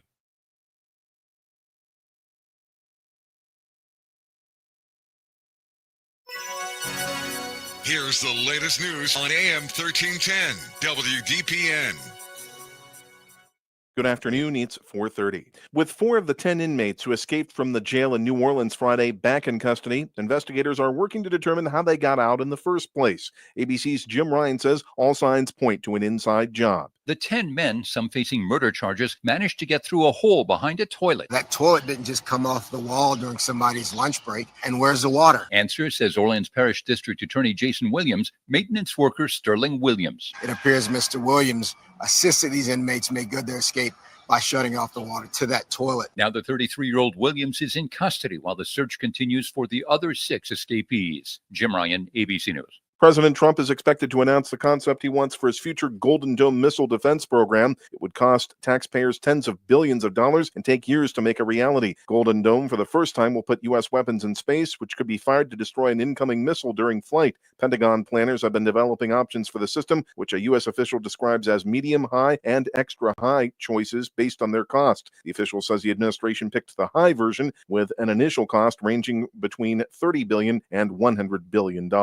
Mortgage rates are up again. The average for a 30-year fixed-rate mortgage is now just over 7%, the highest level since April 11th. More from ABC News Chief Business Correspondent Rebecca Jarvis. Anyone who's been trying to buy, or even sellers out there, have felt this. The mortgage rates can cause the housing market to slow. When rates cross 7% in April, usually a very busy time for home buying, we saw a pullback of pending sales of existing homes. These higher rates also cause people to get priced out of the market, especially first-time buyers. Federal health officials will no longer routinely approve annual COVID-19 shots for younger adults and children who are healthy. Companies that want to market their vaccines to those Americans will need to conduct large new studies. That's according to the Food and Drug Administration. It's a major shift in the agency's approach to updating vaccines that protect against the virus. It comes as Health and Human Services Secretary Robert F. Kennedy Jr. and his appointees continue to scrutinize the use of vaccines for a number of diseases. The FDA said today annual COVID shots will still be regularly approved for seniors and younger people with increased health risks from the virus. It's 63 degrees in Alliance at 4:32. This is WDPN News. I'm Jeff Mears. Here's the latest forecast on AM 1310 WDPN. For the remainder of your Tuesday afternoon, mostly cloudy skies, a chance of showers as we head toward the evening, high near 65. For the overnight, showers and thunderstorms before 4 a.m. with additional showers to follow, a low around 54. Keep the umbrella handy Wednesday with thunderstorms possible after 11 a.m., a high near 66. That's your AM 1310 WDPN weather.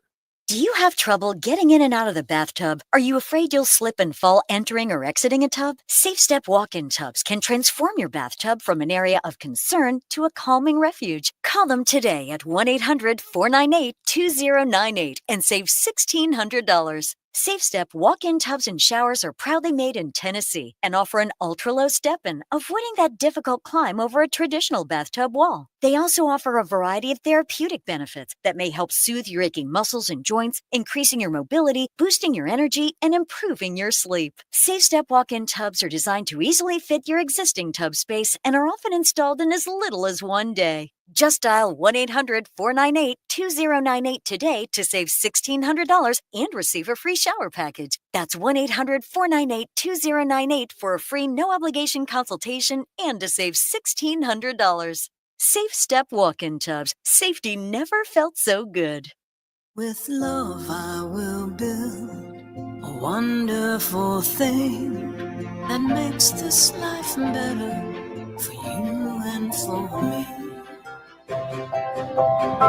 For 100 years and counting, Shriners Hospitals for Children has been creating wonderful opportunities for children in need. This life-changing medical care helps them do the things they've always dreamed of. Shriners Hospitals for Children has done so much for me and so many other kids. I can dance.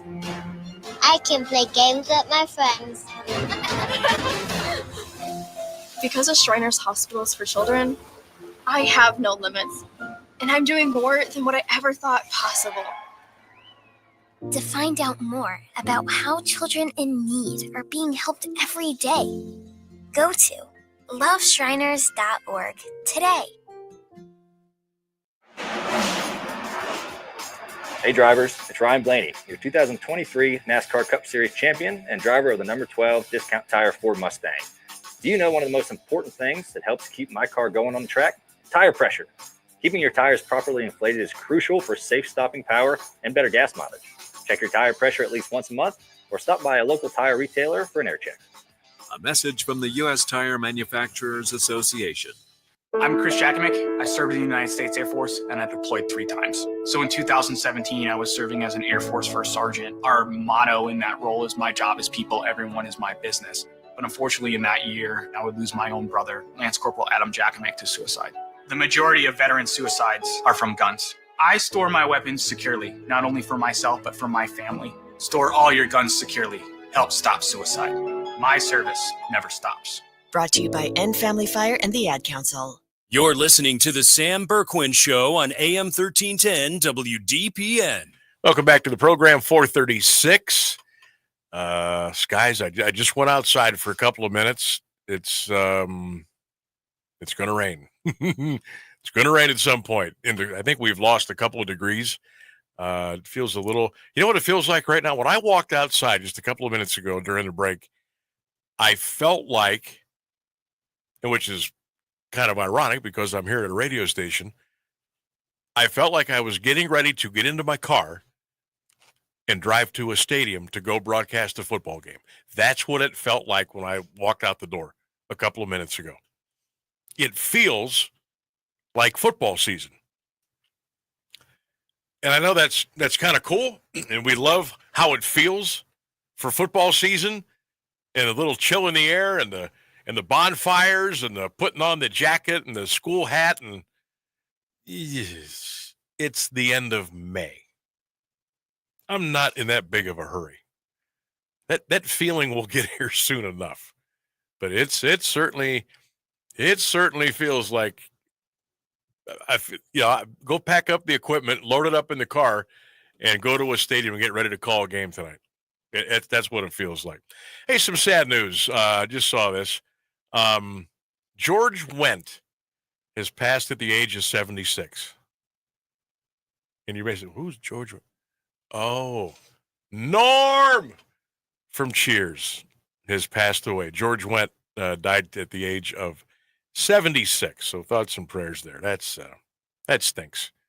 Man, I love watching Cheers. That's one of the greatest shows. One of the greatest shows of all time. One of the greatest rosters of acting for one show that I think you'll ever see. I mean, think about the characters and the personalities on the show Cheers. And I know we're taking a little trip down memory lane here, but think about Norm, Sam Malone, the mailman, Woody. I mean, think about all the incredible talent of actors and actresses. Just phenomenal. But sorry to hear about the passing of George Wendt today. He was 76 years of age. Phone lines are open if you want to pop in here, 330-821-1310, 330-821-1310. You can leave your comments on our YouTube channel, Q92 YouTube channel, and Facebook page as well. Our Sam Bourquin Show poll question of the day. Which social media platform do you find yourself using the most? Facebook, TikTok, Twitter, or Instagram? What do you find yourself using the most? Let's go back here, and I want to refresh here and see if we get some new ones in here. We do. Donald Chaperlo says Facebook. Rob Metzger says, Sammy, I'm going to go with Facebook. Pam says, I'm going to go with Facebook. Tom Sterick says, Sam, I'm going to go with Facebook because I'm old, as my kids would tell me. Shout out to Brian Woods and Michael Lanzo tuned in today. They're both going to go. Actually, Brian's going to go Facebook. Michael is going to go TikTok. Melody says, I'm going to go A and B. So Facebook and TikTok. Mark Lehman is going to go Instagram. What's your pick? What are you doing the most on the social media? Where are you at? Facebook, Instagram, TikTok, or Twitter? Get some good response today. Now that was the Facebook post. I want to quickly go over here to X. I still always want to call it Twitter. And I guess legally I don't have to call it X. I think we should all call it Twitter. Now, if Elon walked in the room, I'd say, yes, sir, X. No, I would call it Twitter. But I don't have to do that. I just call it Twitter. Just rolls off the tongue. I sent out a tweet. Hey, I X'd something today. Come on. On Twitter, the poll question, which social media platform do you spend more time on? Facebook gets 19%. Twitter gets 65%, 8% for TikTok, 8% for Instagram. We'll take those results again for you coming up here in the 5 o'clock hour. Also want to tell you, my basketball broadcast partner, Lee Foster from Courtside with Sammy B. and Lee, will be joining us around 5:15 today. We opened the show, and we were talking about the WNBA. And I was kind of gauging your interest in it. Do you watch it? Do you like it? Do you care about it? Did the Caitlin Clark effect, did it lure you into watching WNBA? Were you more of a women's college basketball fan when Clark and Reese were battling with LSU and Iowa? Did it make you pay more attention to Gino Auriemma in UConn and Dawn Staley in South Carolina and Kim Mulkey? Did it pull you in? I'm not a Kim Mulkey fan at all. Sorry. Did it make you want to watch more? Ratings were booming. And Caitlin moved on. Angel Reese moved on. Some of the other players moved on. And now women's college basketball ratings have gone down. Way down. Don't listen to the ESPN spin. Folks, the ratings are way down, and they're getting worse. Now, the WNBA ratings last year ticked up pretty well. Obviously, the Indiana Fever were they were the darling. Caitlin Clark. Angel Reese with the Chicago Stein. Now Paige Beckers is in. They get some other good personalities. And the ratings were really, really, really good for the Chicago-Indiana game a couple of days ago. Peaked at 3.1 million viewers. The average was about 2.5 million. Caitlin Clark's Indiana Fever team just routed Angel Reese in Chicago 93-58. Then there's that little dust-up, which was completely overblown. Angel Reese flopped all over the place. Everybody wanted to make a big deal about it. The four-letter network. Oh. Give me a break. Now, the ratings were great. They'll meet 4 more times this year, and I think 3 of those 4 are going to be on national TV.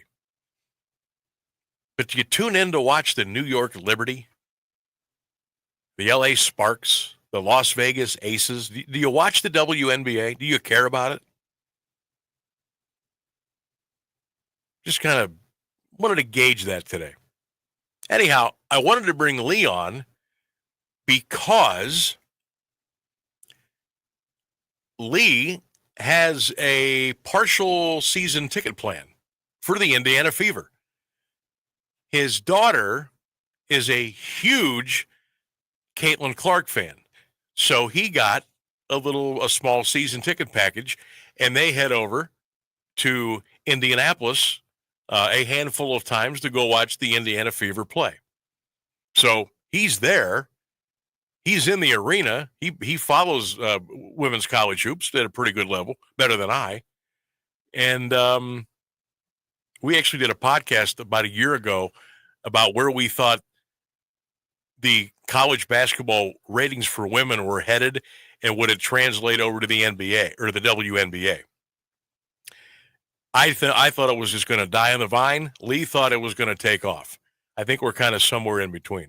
But I know the Indiana Fever just went over 1 million followers on Instagram. First WNBA team to do that. So Indiana's cooking. Caitlin Clark is cooking. And she's going to have to carry the league. If the league will let her. If some of the other players on the other teams will let her. We'll see. Only time will tell. But we're going to check in with my partner, Lee Foster, coming up here at around 5:15 this afternoon because he can give us a bird's eye view of what it's like at a WNBA game because they're making the trip over. His daughter loves Caitlin Clark. They went up to the Final Four. Was it last year? A couple of years ago up at Cleveland, remember? They were able to get in there, and she got some great photos with Caitlin when she was up there, and they had a great time when Iowa was up there playing in the Final Four. So we're going to kind of revisit that topic coming up here at the top of the hour, a little bit after 5 o'clock here. Tomorrow, we are going to be talking with NBC Sports Football color analyst, good friend of mine in the business, Todd Blackledge. He will be joining us tomorrow at 5:15. We'll talk to Todd about the college football, the landscape, the transfer portal deal, NIL, and what he thinks the college football viewing experience is going to be come 2030, 2035, and down the road. And we'll talk a little Big Ten football, as obviously NBC has a Big Ten football package. So we'll talk to Todd about that, and we'll pick his brain on some other stuff. Todd Blackledge tomorrow, NBC Sports, 5:15 tomorrow here on 1310 WDPN. So we are certainly looking forward to that. No Guardians last night. They get suspended. It was a 2-1 ball game in the third. Mother Nature was wreaking havoc in Minneapolis. That game had to be suspended. Not sure what they're doing with that suspended game. They're still on schedule for a 7:40 game tonight in Minneapolis. But from what I understand, it's been raining all day in Minneapolis, and it may continue to rain tonight. Now, not the ideal situation, but remember, still, even with constant interleague play, the Guardians and Twins, you still play your division teams 13 times. So Cleveland, I think, will make another trip to Minneapolis, and I know Minnesota is going to come back to Cleveland at least once.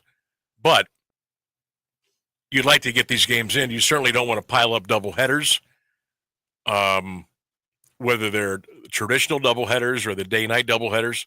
You don't want to start piling those up here because I know if you look at the big weather map yesterday, and moving forward, like this part of the area, like Ohio, Michigan, Wisconsin, Minnesota, Pennsylvania, West Virginia, it's going to be rainy and it's going to be chilly. So there's probably going to be quite a few games that are lost due to weather, I'm guessing, coming up here the next 3 to 5 days. And if baseball, you don't want to get, that's when guys get hurt. They're going on shorter days rest. A lot of times the manager's got to go down to the AAA or AA and bring up a spot starter. Then you got to create a roster spot. Then you inevitably send that guy back down. Then you're toying around with your roster again. So they want to get these games in. They need to get the games in. But, like today in Minneapolis, last I checked, it was going to be a high of 47 degrees. And it was going to rain. Nobody wants to play that. And quite frankly, nobody should. And certainly, if you're a paying customer, you don't want to sit out in that kind of stuff as well. Tom Hamilton on the radio broadcast last night, I was driving home, and he said they never should even started that game last night. Never, ever should have started it. But you know how much money's on the line with these games, with television rights and radio rights, and you got to play. Okay, you got to play. So I'm looking at the Minnesota. Oh my gosh, I'm looking at the Minnesota right now. All day, and this takes us through. Oh my gosh, like 9 a.m. tomorrow, nothing but rain. The temperature in Minneapolis today, 44. That's as high as it's going to get.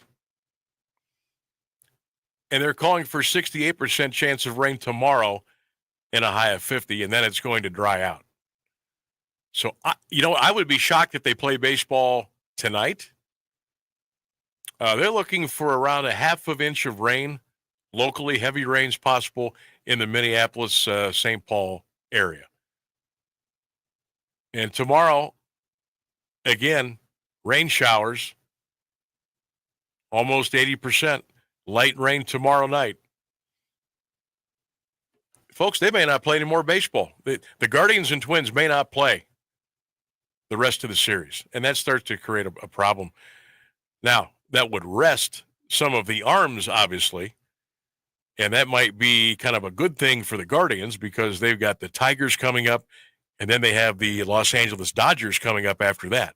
So guys will get rested, and guys that are bumped and bruised, a couple of days off, you can get a little rest and get a little, make yourself feel a little better. But that's not good. Baseball is supposed to be what? It's a companion. We want games every day. We want them every night. We want them on our radio. We want to watch them on the TV. That's what baseball has always been. It's been like baseball's like your buddy. It's always there for you. And when you go 2 or 3 days with no baseball because of rain or whatever, it's like, oh, man, it's not good. It drives you crazy.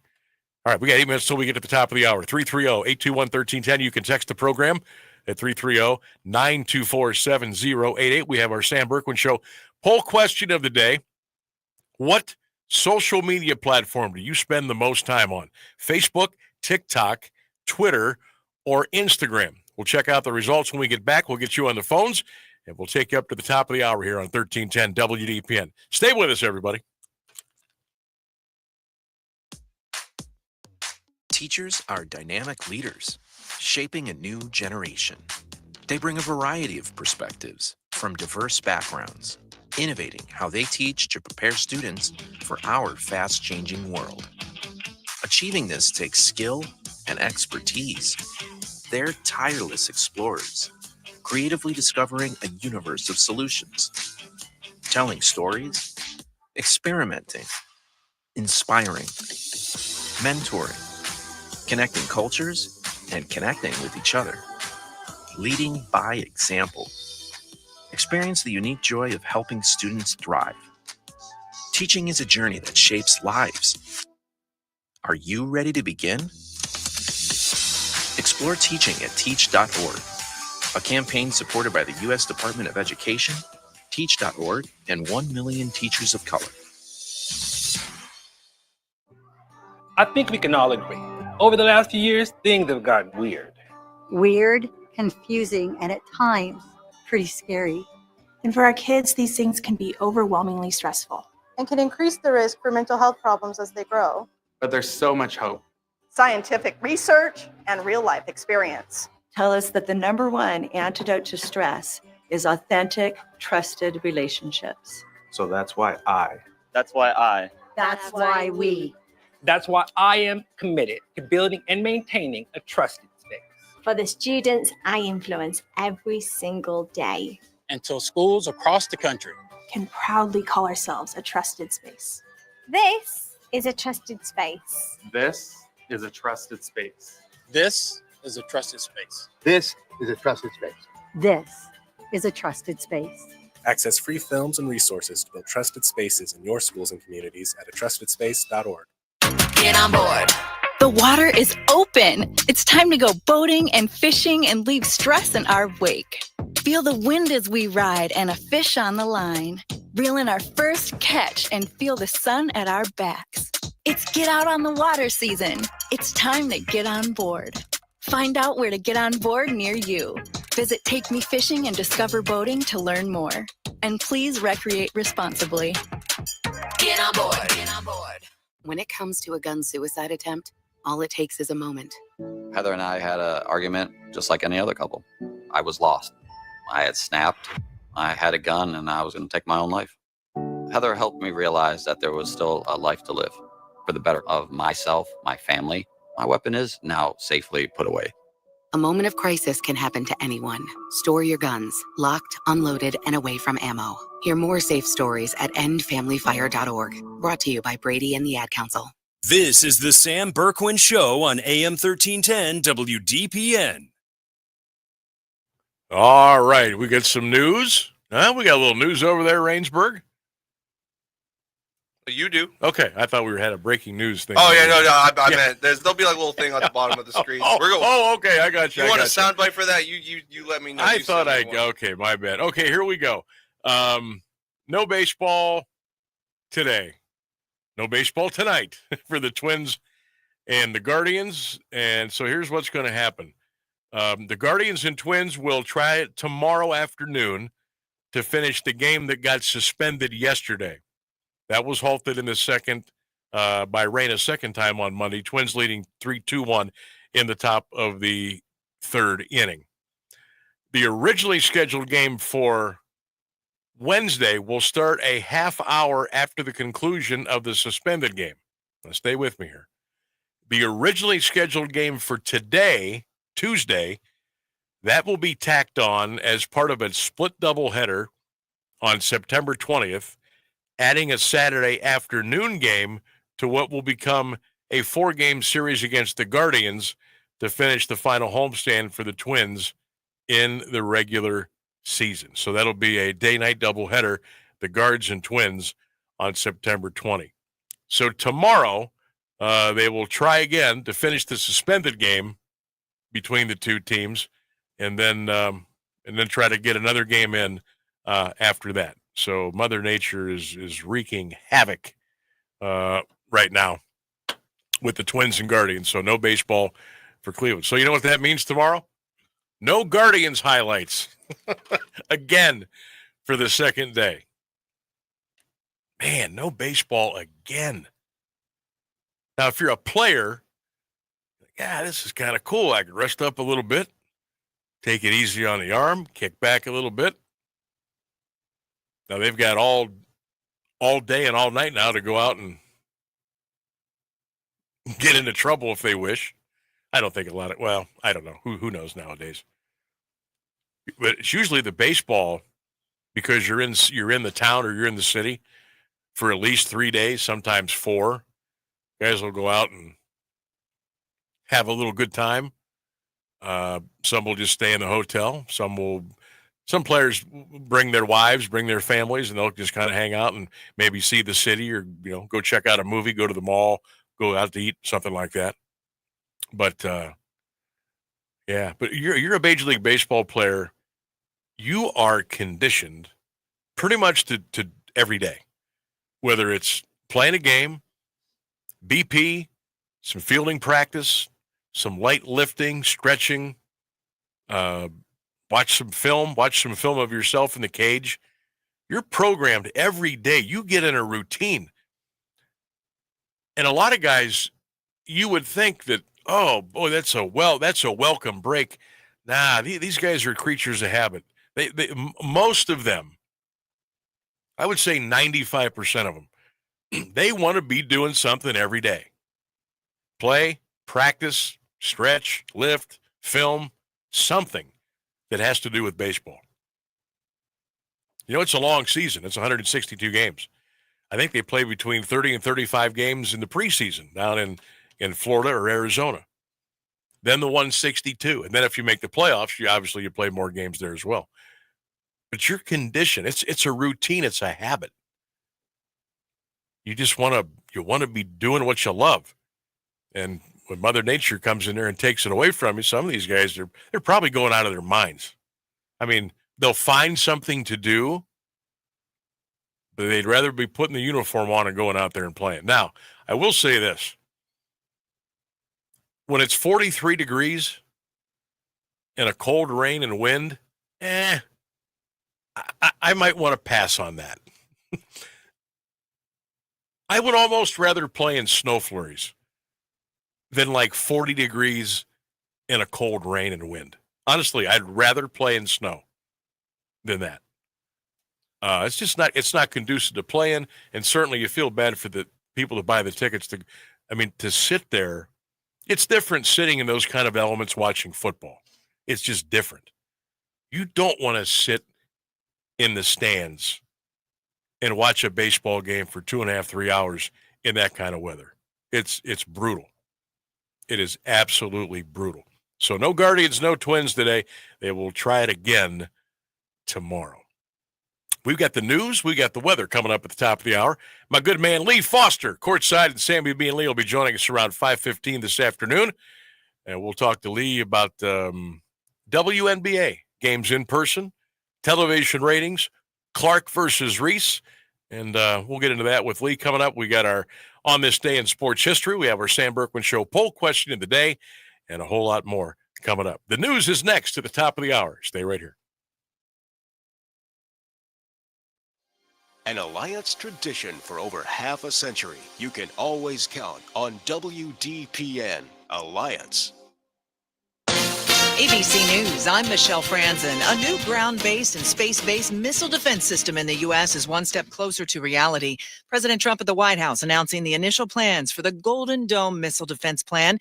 That system would be able to intercept ICBMs, cruise missiles, and hypersonic capabilities by China and Russia. Ronald Reagan wanted it many years ago, but they didn't have the technology. But it's something we're going to have. We're going to have it at the highest level. The president says it will protect future generations. That system could cost billions to complete.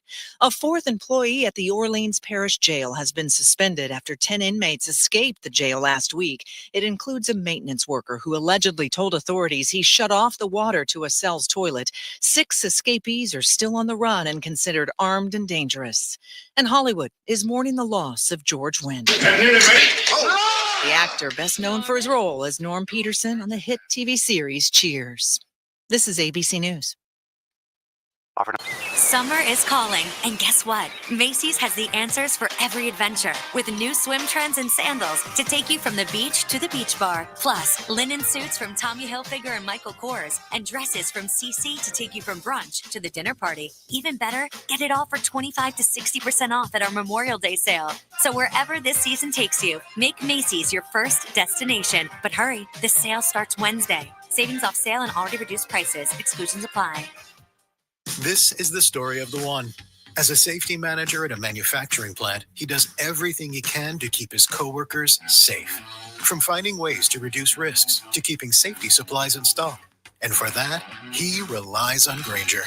Grainger offers a broad range of quality products and next-day delivery, so he can always play it safe. Call 1-800-GRAINGER, click Grainger.com, or just stop by. Grainger, for the ones who get it done. Now, the latest Alliance area news from Jeff Mears on AM 1310 WDPN. Good afternoon. It's 5:02. A shooting in Canton leads to prison time for the gunman. 30-year-old Markello Richardson of Canton was sentenced Monday by Stark County Common Pleas Judge Natalie Hopp to 9 to 13 and a half years. He pleaded guilty to charges of attempted murder and felonious assault. They included gun specifications. On January 4th, Richardson shot 37-year-old Devin Spencer 3 times at a gas station on Mahoning Road Northeast. He also shot into the back of a car in which a 4-year-old child was sitting. As part of his sentence, Richardson must register as a violent offender. The Stark County Grand Jury will consider an indictment for the legal guardians charged in the death of a 3-year-old Canton boy. The case of 42-year-old Demetrius Givens and 37-year-old Jamie Thompson of Canton was bound over Monday after they waived their right to a preliminary hearing in Canton Municipal Court. They are charged with involuntary manslaughter and child endangering. Givens and Thompson allegedly refused to properly feed and care for the boy, causing him to starve to death. The activity occurred between October 1st and May 4th. The child died at Mercy Hospital May 5th. Givens and Thompson remain in the Stark County Jail on $1 million bonds. A Massillon man has been sentenced to 9 months in prison for his role in the dumping of the body of a woman who died of an overdose. 38-year-old Victor McCoy was handed the punishment Monday in Tuscarawas County Common Pleas Court. He pleaded guilty last month to charges of gross abuse of a corpse and failure to report a death. McCoy and 36-year-old Ashley Morris of East Sparta dumped the body of 27-year-old Katie Fuller. It was found along North Orchard Road in Sandy Township in November 2023. Fuller's family had reported her missing to Canton police nearly 2 months earlier. McCoy and Morris were linked to an address Fuller visited. Morris pleaded guilty in February to gross abuse of a corpse and was sentenced to 6 months in the Stark Regional Community Corrections Center and 2 years probation. A business owner alleges he's been targeted by the City of Alliance after he began leading a group critical of efforts to regulate rental properties. During the public speaks portion of Monday's council meeting, Ben Bullock of Alliance Property Owners accused Mayor Andy Grove of saying he wants to see him in jail and put him out of business. Bullock says his business has been inspected 8 times this year, and visits have included a police officer. He also cited constitutional concerns about the rental regulation ordinance passed by council. Grove denied the allegations, saying anyone with such issues should call him or the safety service director, not address them in a public forum. Malone University is eliminating 15 full-time and 12 part-time employees as it reallocates services. President Gregory Miller informed employees of the changes Monday. Among the jobs being cut is Vice President of Student Development. Employees will report to Provost Christina Schneiders. The department will merge with the Center for Student Success and the Office of Multicultural Services. 5 full-time resident directors will become part-time. Malone is adding positions, including a Dean of Students, Associate Dean, and Campus Pastor. 8 new full-time faculty members will be added in the fall, while 2 part-time workers will move to full-time status. Miller says adjustments will re-image the way to do work and gain fiscal efficiency. The Louisville School Board Monday held a reception to honor retirees, 20-year veterans, and various student groups. WDPN's David Schur reports. 16 retirees, 8 20-year veterans, 38 choir members, 5 wrestlers, 18 basketball players, 14 speech and debate team members, along with their coaches, and 2 student representatives to the board received recognition. The board graciously accepted contributions totaling $7,845, approved the 2025-26 handbooks for various activities, and set graduation for 7 p.m. Thursday at the stadium, weather permitting, or at the high school if not, and set May 29 as the last day for students. A new trial date of July 29th has been scheduled for a Wellsville man charged with attempted murder. Columbiana County Common Pleas Judge Megan Bickerton Monday approved a motion for a continuance from the defense attorney for 35-year-old Michael Stacy. He cited a need for additional time to review information with his client. Stacy was set to be tried June 3rd. A new final status hearing is scheduled for July 21st. Stacy pleaded not guilty in December to counts, also including felonious assault, attempted aggravated arson, abduction, and trespass. He allegedly used a blunt object to strike a woman October 17th. Wellsville police found all the burners on the stove open. Stacy is being held at the county jail on $100,000 bond. Youngstown police say a 15-year-old girl was run over during a fight on the city's east side. It happened early Sunday on Himrod Avenue. Officers responded to a home for a report of a pedestrian accident. The girl was found inside a house with leg injuries. Police say the teen had been fighting with another female when a vehicle driven by a man drove over both of her legs. The victim was taken to St. Elizabeth Health Center. She is in critical but stable condition. An investigation continues. A man has pleaded not guilty to charges resulting from a crash that killed a woman and one of her children. 66-year-old Walter Bolt of Struthers was arraigned today in Mahoning County Common Pleas Court. He was indicted last week on charges of aggravated vehicular homicide, aggravated vehicular assault, and OVI. He was arrested Monday and is being held in the county jail on $250,000 bond. 44-year-old Angela Brown of New Middletown was northbound on Route 170 near New Middletown March 3rd when her car was hit by a southbound pickup driven by Bolt. Brown was pronounced dead at the scene. 15-year-old Jason Daff died and her 12-year-old son was seriously injured. Bolt's blood alcohol level was .215. No one in either vehicle was wearing a seatbelt. A 10-year-old Warren boy is dead following a single-vehicle crash in Solon. The Highway Patrol says it happened Sunday night. 29-year-old Benjamin Hoke of Warren was eastbound when his SUV went off the roadway, overcorrected, rolled over, and hit a guardrail around 7 p.m. Max Davis was ejected from the vehicle. He died later at a hospital. The patrol says seatbelts were not in use at the time of the wreck. Hoke and his passengers, a 34-year-old Warren woman and a 6-year-old Youngstown girl, suffered serious injuries. They also were taken to a hospital. The Summit County Medical Examiner's Office has identified the victim of a fatal crash in Akron. 26-year-old Austin Lyle of Canton was riding a motorcycle eastbound on Route 224 Friday night when he struck a guardrail. He was thrown from the bike and later pronounced dead at the scene. The wreck occurred between Manchester Road and South Main Street. Speed is believed to be a factor. Authorities continue to investigate. Akron police say Buckdale Community Learning Center was struck by gunfire Sunday. A school resource officer was notified just before 9 a.m. Investigators connected the incident to previous reports of two juveniles seen running from the 600 block of Dorchester Road. Witnesses say they saw a person with a gun walking on Glendora Avenue near the school. Callers said they heard gunfire in the area. Several juveniles fled the scene when officers arrived. A gun was recovered in the backyard of a nearby home. The incident remains under investigation. Former NFL great and Ohio native Charles Woodson has joined the Cleveland Browns as a limited partner. The non-controlling minority interests were approved at the league's spring meetings in Minnesota. Jimmy and Dee Haslam are majority owners. Woodson won the 1997 Heisman Trophy at Michigan, played 18 years in the NFL for the Raiders and Packers, and was inducted into the Pro Football Hall of Fame in 2021. He is an NFL analyst for Fox Sports and lives in Orlando, Florida, where he is an assistant on his son's high school football team. Taking a look at Wall Street, the Dow Jones Industrial Average closed today at 42,634, down 157 points. The Nasdaq Composite ended the day 73 points lower at 19,142. And the S&P 500 closed at 5,934, down 29 points. It's 63 degrees and Alliance at 509. This is the local edition of WDPN News. I'm Jeff Mears. Here's the Alliance Area Weather Forecast on AM 1310 WDPN. Checking your forecast, a chance of showers mainly after 5 p.m. today, otherwise mostly cloudy with a high around 65. The threat of showers and thunderstorms continues into the overnight hours. Additional showers to follow before daybreak with a low of 54. Wednesday, showers and thunderstorms possible after 11 a.m., a high near 66. That's your AM 1310 WDPN weather. Do you have trouble getting in and out of the bathtub? Are you afraid you'll slip and fall entering or exiting a tub? Safe Step walk-in tubs can transform your bathtub from an area of concern to a calming refuge. Call them today at 1-800-498-2098 and save $1,600. Safe Step walk-in tubs and showers are proudly made in Tennessee and offer an ultra-low step-in, avoiding that difficult climb over a traditional bathtub wall. They also offer a variety of therapeutic benefits that may help soothe your aching muscles and joints, increasing your mobility, boosting your energy, and improving your sleep. Safe Step walk-in tubs are designed to easily fit your existing tub space and are often installed in as little as one day. Just dial 1-800-498-2098 today to save $1,600 and receive a free shower package. That's 1-800-498-2098 for a free no-obligation consultation and to save $1,600. Safe Step walk-in tubs. Safety never felt so good. Possibilities are all around us. Everywhere we look, we see opportunity in unexpected places. And when we share our knowledge, vision, and connections, we turn great ideas into action in communities all around the world that we call home. Like transforming an old bus to feed hungry children,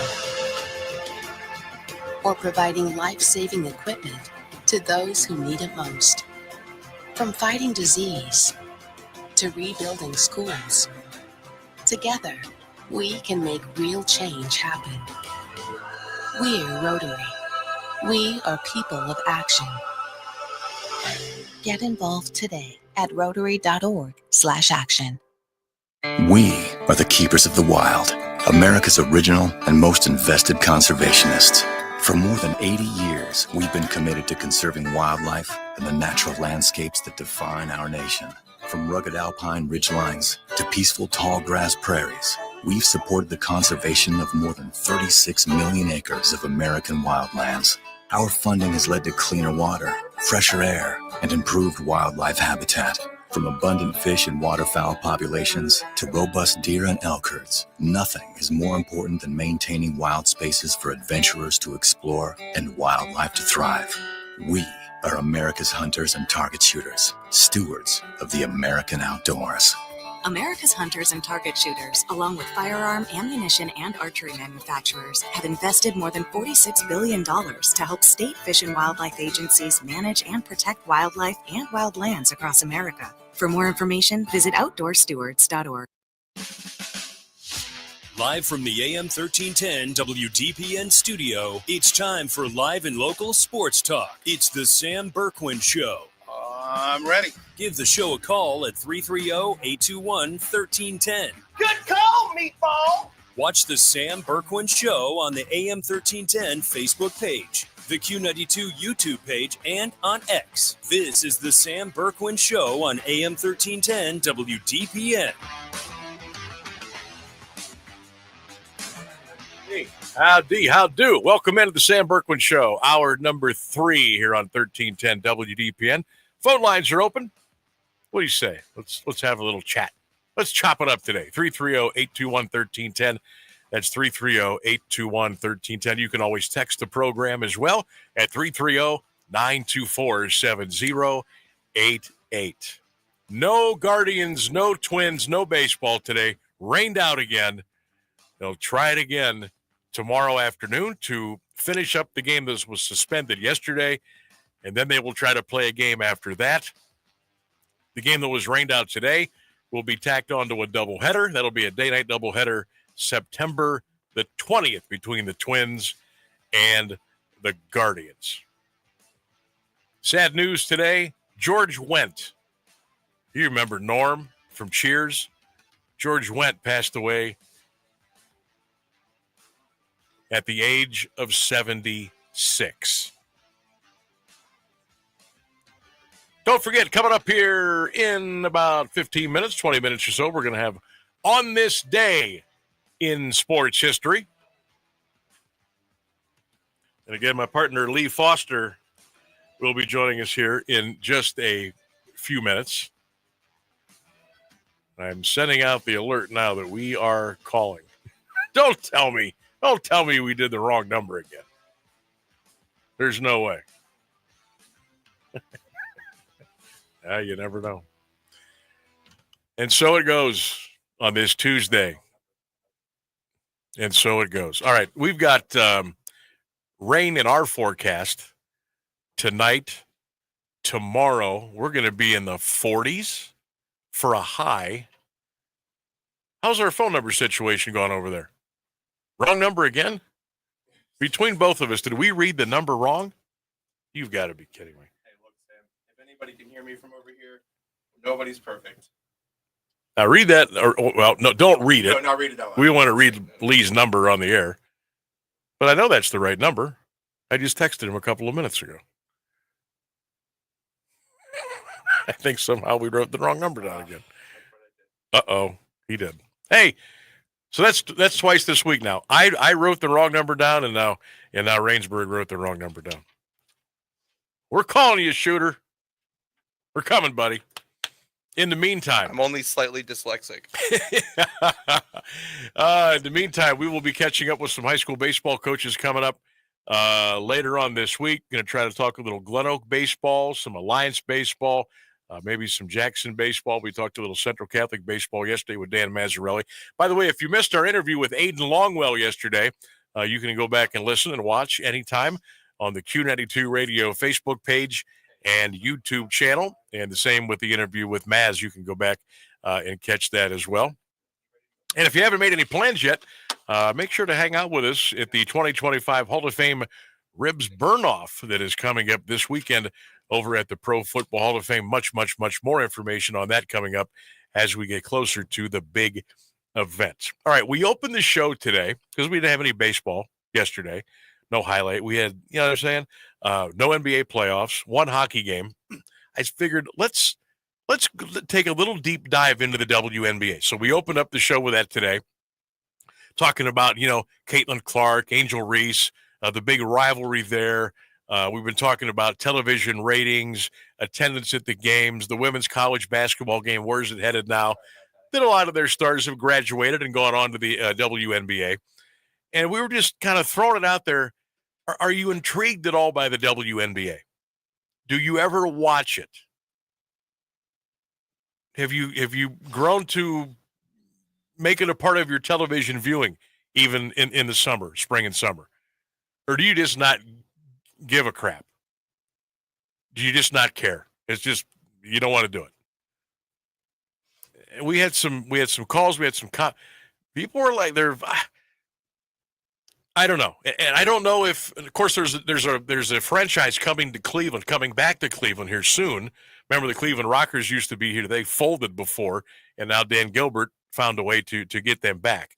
Maybe that will push ratings up a little bit in Northeast Ohio. I'm not sure.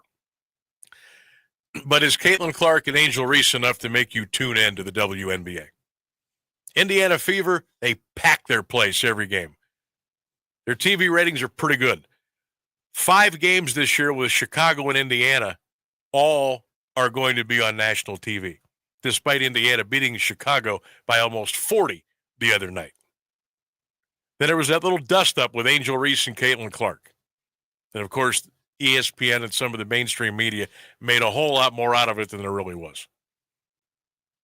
Viewership peaked at 3.1 million. That's pretty good. That's pretty good for a WNBA regular season game. But will it continue?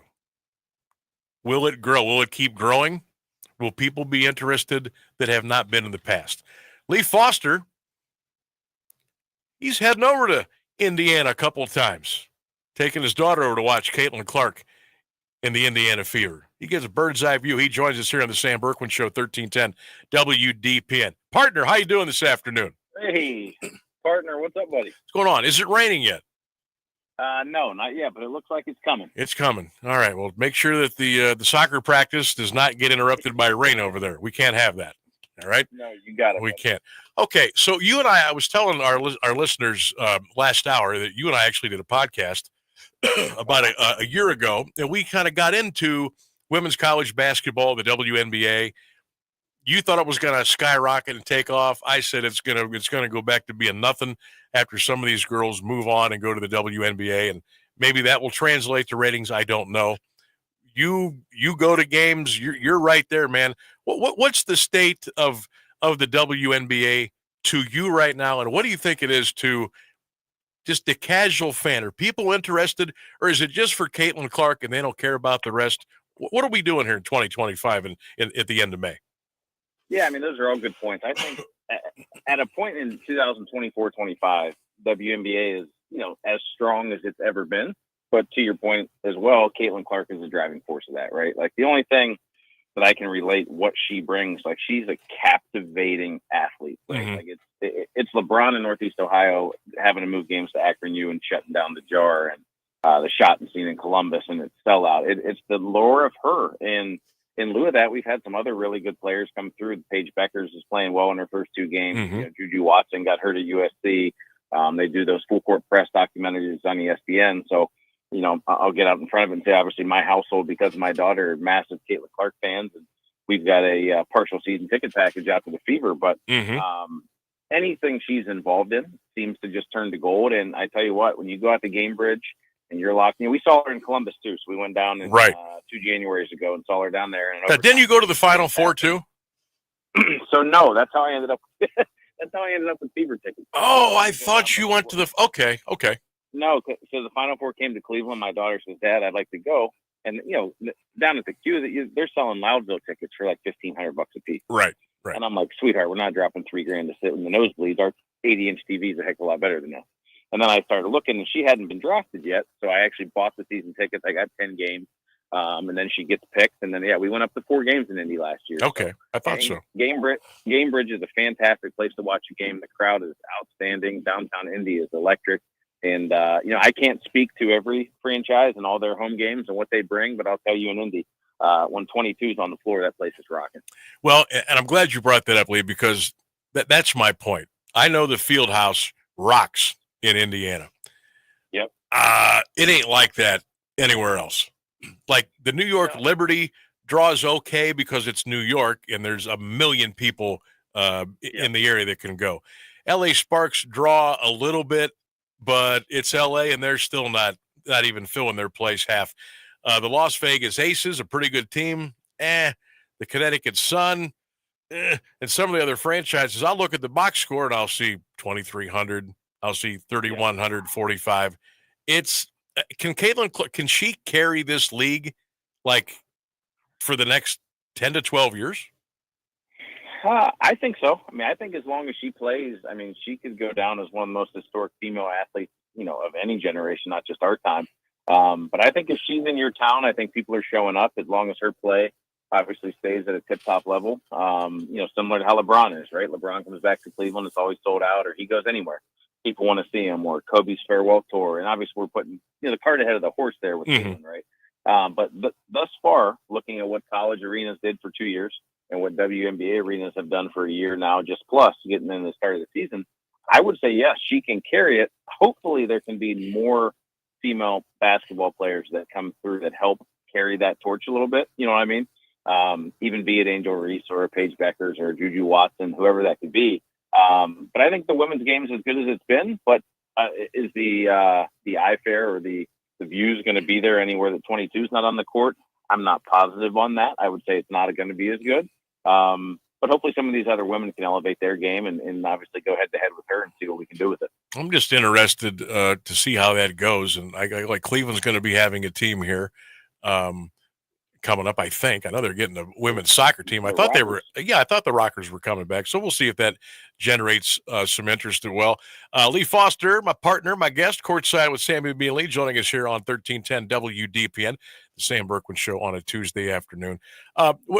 What'd you make of that little dust up, that little fracas with Caitlin and Angel Reese the other day? I thought that was a nothing burger, Lee. What did you make about that?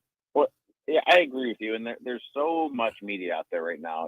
Ryan Clark's on talking about it. Dave Portnoy's talking about it. Stephen A. Smith, all the media people have dove into this. But I think at the end of the day, Angel Reese knows that if she gets into any altercation with Caitlin Clark, it enhances her brand, right? Mm-hmm. But whether it be positive or negative publicity, all publicity is good because it enhances you and enhances your brand. Whether people like you or hate you, it doesn't matter. You're still out there, right? So I think she knows any piece of Caitlin she can get, she can kind of piggyback. But no, the reality was the foul was, it was just a personal take foul. She went for the ball. She tried to get up in her face, but I don't know, maybe to some extent, what did that do? That draws attention to the WNBA and everybody's talking about it. Whether ESPN covers it the right way or not. No, they're getting clickbait out of it. They are. Every single human in media is talking about it. So that stuff helps sell tickets. That stuff helps drive ratings. And with the contract that the WNBA's got to put all these games on national TV, something like that doesn't hurt. We talk about it all the time when we're sitting in a high school gym. Yep. Right. Let's see something crazy break out. Let's see a buzzer beater. Let's see, a little altercation. That's what people like to see. So as low maintenance as that foul was, I think what it did for the WNBA ultimately was good. I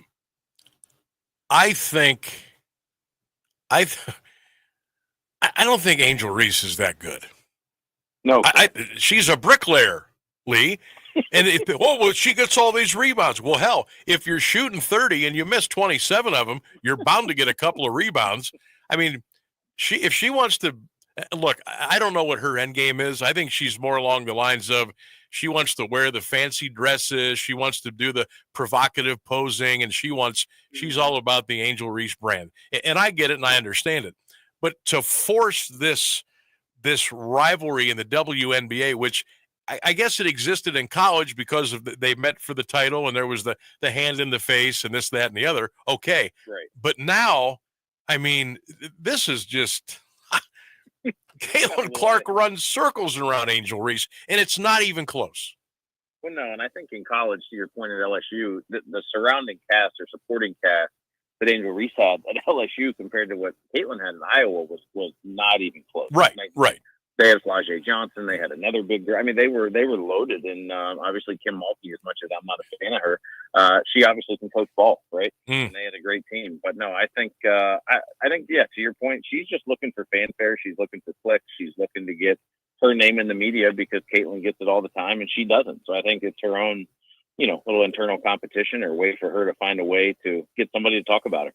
Lee Foster, our guest here on the Sam Bourquin Show, 1310 WDPN. Lee and I will be teaming up for high school basketball here in the wintertime on our sister station, Q92, part of Courtside with Sammy B. and Lee, and we're certainly looking forward to that, and that'll be here before you know it.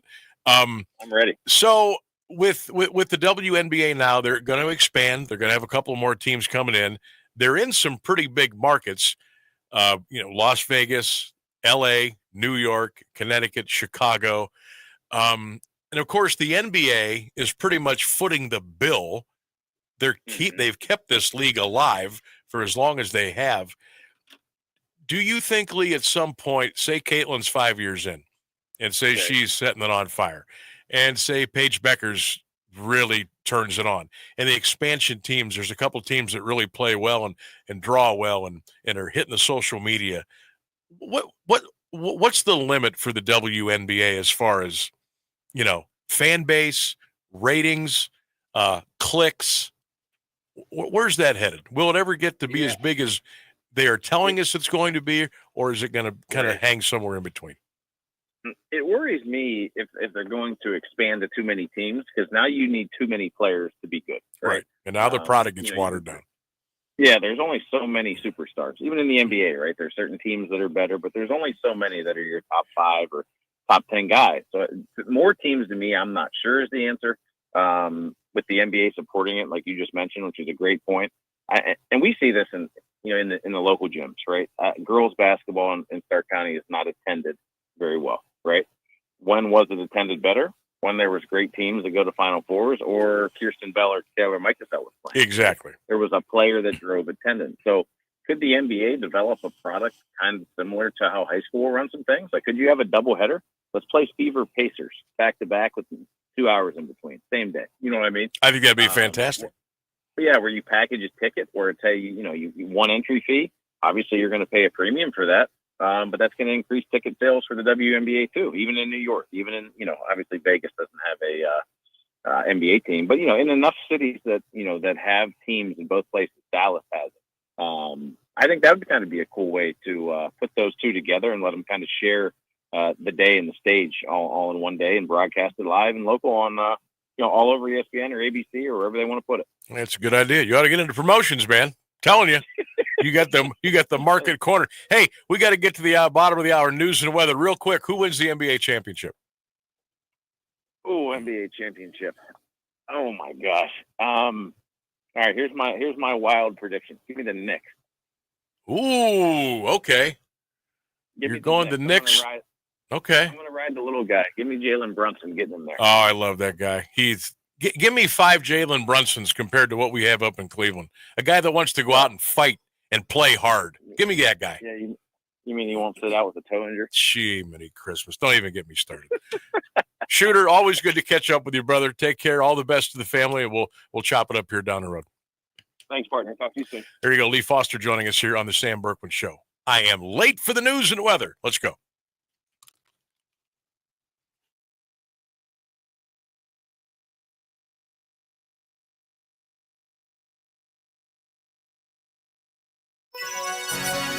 Now, the latest area news on AM 1310 WDPN. Good afternoon. It's 5:30. President Trump has announced initial plans for the Golden Dome Missile Defense Plan, a new ground-based and space-based missile defense system. ABC's Louis Martinez has more. The idea here for the United States is more to defend against long-range systems. And the capabilities that we're talking about are intercontinental ballistic missiles. Those are those ICBMs. We've known about this for the last 60 years because we've all grown up with the existence of ICBMs, nuclear warheads on top of them that could reach anywhere in the world in a half hour, 45 minutes. But what's different this time is that there's a new threat, which is something called hypersonics, hypersonic glide vehicles. These are maneuverable missiles that can travel at the speed of sound. President Trump spent the morning today meeting with House Republicans behind closed doors on the budget and tax cuts bill that he is trying to push through Congress. Sources tell ABC News that he told lawmakers to refrain on cutting Medicaid too much. The budget bill, as it stands, will cut Medicaid by hundreds of billions of dollars, as well as cutting spending to SNAP food assistance programs for children. Republicans want to make way for tax cuts that Democrats and other critics say will almost exclusively benefit wealthier Americans and corporations. GOP holdouts range from hardliners who want even more cuts to Medicaid and Republican moderates who want a cap to be raised on deductions taxpayers can make on their state and local taxes. ABC News contributor and Politico reporter Rachel Bade says the bill could change in the Senate. This bill's going to change quite a lot, and I think that's tough for a lot of House Republicans because some of them are going to be taking a vote on a piece of legislation that frankly they don't like, and some moderates are concerned that they're going to get attacked by political opponents over taking this vote when it could actually change in the Senate. Secretary of State Marco Rubio and Democratic senators have sparred over a wide range of the Trump administration's foreign policies: Ukraine and Russia, the Middle East, Latin America, the slashing of the U.S. foreign assistance budget, refugee admissions, and more. At a Senate Foreign Relations Committee hearing today, Rubio defended the administration's decisions, saying America is back. He claimed 4 months of foreign policy achievements, even as many of them remain inconclusive. Among them, the resumption of nuclear talks with Iran, efforts to bring Russia and Ukraine into peace negotiations, and efforts to end the war in Gaza between Israel and Hamas. Norman? Gentlemen, start your taps. Actor George Wendt has died. He played the beloved barfly Norm on Cheers from 1982 to 1993. George Wendt was 76. It's 63 degrees in Alliance at 5:32. This is WDPN News. I'm Jeff Mears. Now, the Alliance Aerial Weather Forecast on AM 1310 WDPN. Mostly cloudy skies for the remainder of your Tuesday afternoon and a high near 65. Can't rule out a passing shower mainly after 5. For the overnight, showers and thunderstorms before 4 a.m. Additional showers and a thunderstorm, a possibility by daybreak, a low of 54. Wednesday, showers and thunderstorms again possible after 11 a.m., a high reaching 66. That's your AM 1310 WDPN weather. Small businesses are the heart of America. But you don't have to go it alone. As the nation's largest nonprofit resource of expert business mentoring, SCORE has helped millions of entrepreneurs build their businesses for free. Get the connections, education, and guidance you need with SCORE. We're ready to help. Find a mentor today at score.org. Don't you wish your life came with a warning app? Stop. That dog does not want to be petted. A heads up before something bad happens. You should not send that text. Uh-oh. Life doesn't always give you time to change the outcome, but prediabetes does. With early diagnosis and a few healthy changes, you can reverse prediabetes and prevent or delay type 2 diabetes. To learn your risk, take the 1-minute test today at doihaveprediabetes.org. Brought to you by the Ad Council and its Prediabetes Awareness Partners.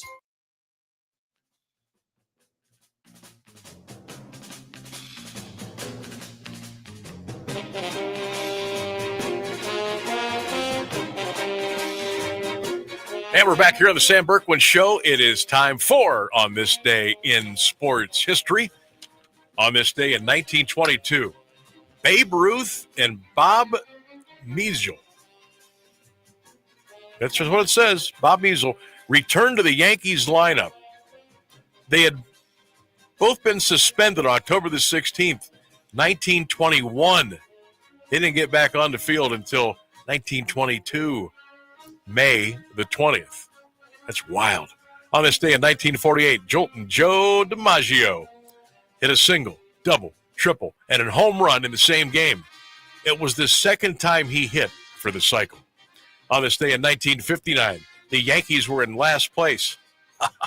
for the first time since May 25th of 1940. On this day in 1984, the Rocket, Roger Clemens, picked up his first victory on the mound. 1988, Mike Schmidt hit his 535th home run to move into 8th place on the all-time list. 1995, Marty Cordova tied a rookie record when he recorded home runs in 5 consecutive games. And on this day in 2015, the National Football League announced that extra points would be kicked from the 15-yard line starting with the 2015 season. All right, audio time. On this day in 2006, Barry Bonds of the San Francisco Giants tied Babe Ruth with number 714. Barry Bonds, deep drive, right field, 714.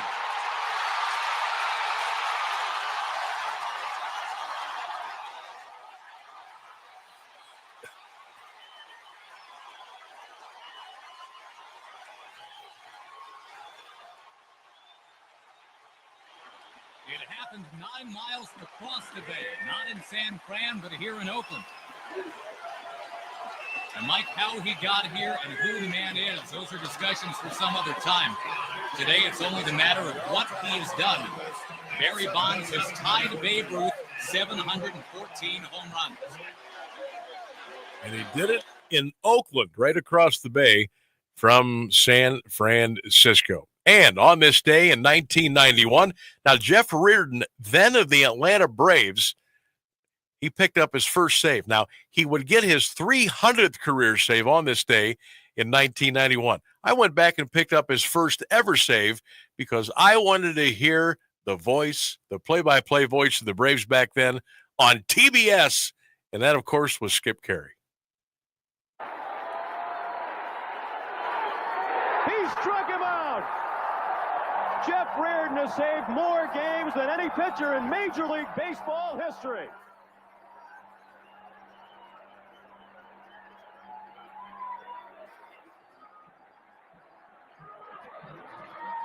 So Jeff Reardon picks up his first save. He would go on to get his 300th on this day in 1991. That is today in history in sports here on the Sam Bourquin Show, 1310 WDPN. I don't think that was Skip Carey. That is my bad. I had another highlight with Skip earlier, but it had nothing to do with Jeff Reardon. I almost was going to put it in as part of our audio package today. I thought, no, that's really stretching it. So we went with the first save, but it was crazy to watch that video. 1991, Jeff Reardon. He's with the Red Sox. He's wearing number 31, and he didn't yet have that full beard that he wore throughout his baseball career. But on that particular night, he picked up his first ever save. He was a good one, man. Jeff Reardon, Braves and Mets and Twins. I'm just going off the memory bank there. But he was a heck of a relief pitcher. Phone lines are open at 330-821-1310. That's 330-821-1310. Our Sam Bourquin Show poll question of the day. It's been about an hour or so since we've checked in with our results. Today's poll question, by the way, is which social media platform do you find yourself on the most?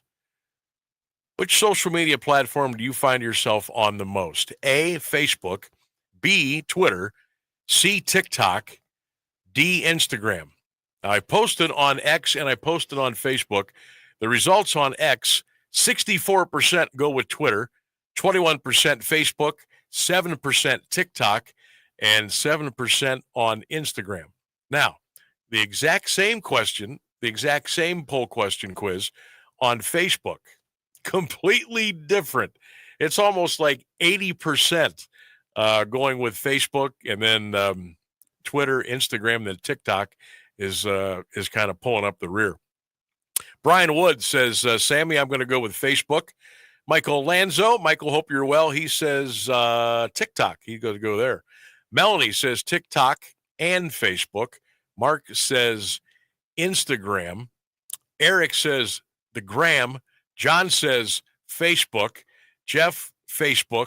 Bill Elliott, Bill, hope you are well. He says Facebook and a little bit of Twitter. He mixes them up there.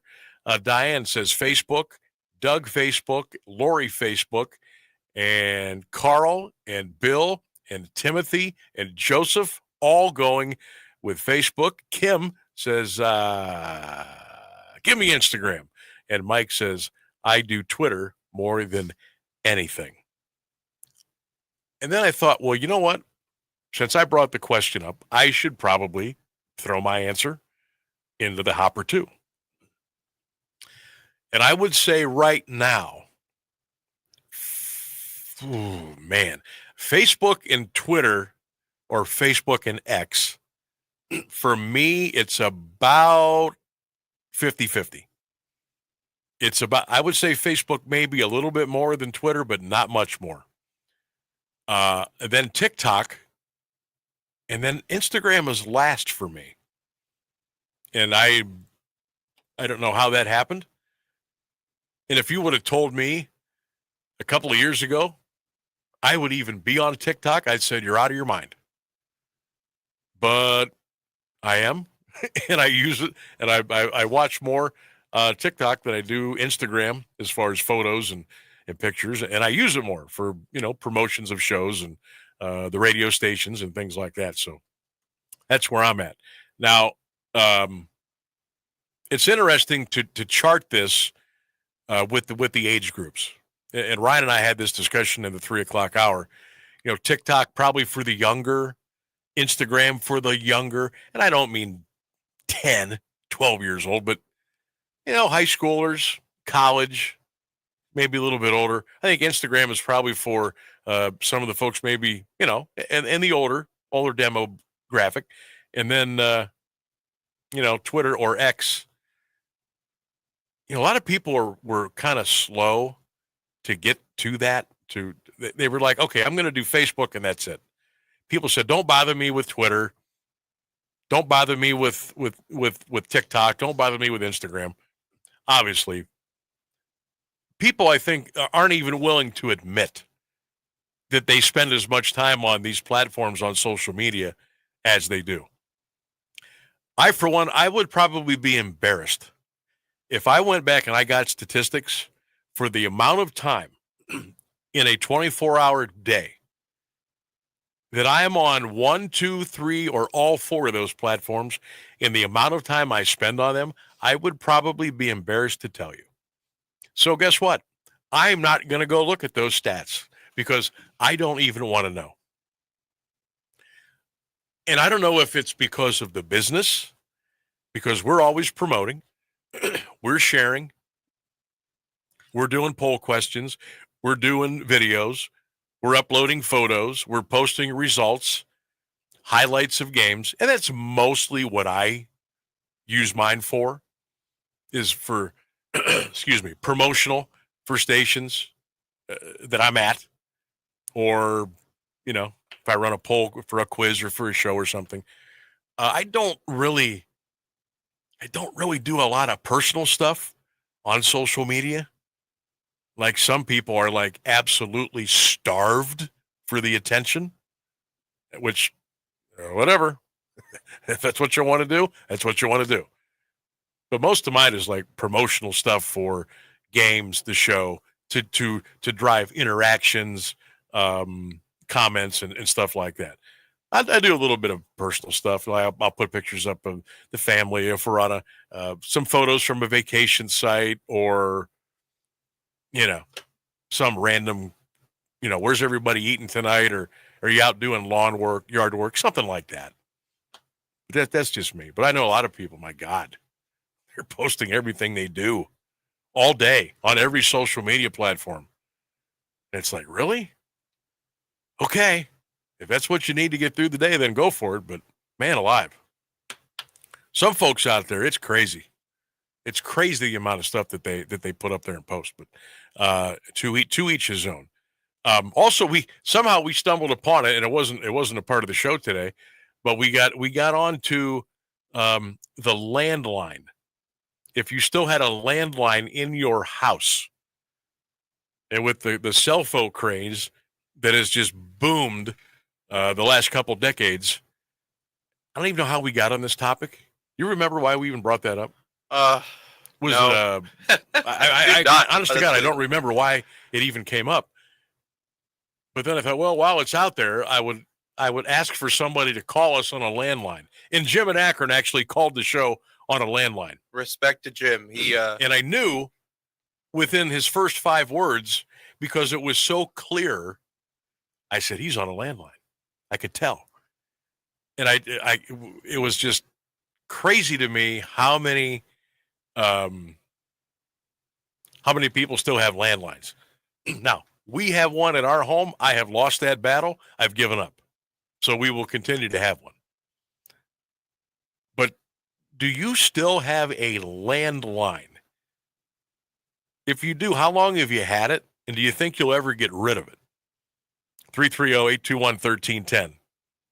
330-821-1310. I was talking to our news hawk about 15, 20 minutes ago out in the lobby. Jeff Mears, he says, Sam, we've had a landline, and they still do. I asked John Bazika, says, no, we don't have one. I know Rainsburg doesn't have one. Yeah, John's my age. He's not going to have a landline. No. No. But I'm just curious how many people still have a landline out there. Or the funnier part is, I know folks that, multiple kids still in the house. It's the mom, the dad, couple of kids, ages, 5 to 15 or 20. And the older ones have the cell phones. The mom and dad has the cell phone. They got the landline, but they never use it. I'm like, why don't you just get rid of it? Well, we've always had it, and we don't want to get rid of it.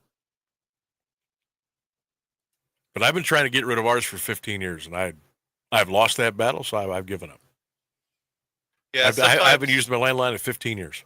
When you've had something in your life for 30 plus years, you can't find a rational reason to not get rid of it. I guess. So you're kind of like, well, it's what I'm used to. I'm going to keep it. I guess it's like getting rid of stuff that you've accumulated over the years. Yeah. Like there's always a couple of items that when you go to have that garage sale or have an auction or something, and you get it out, you price it up, you put it out on the table, and then you pull it away. And you can't do it. And I get it, especially sentimental items. But I know some people that have gone as far as having a garage sale.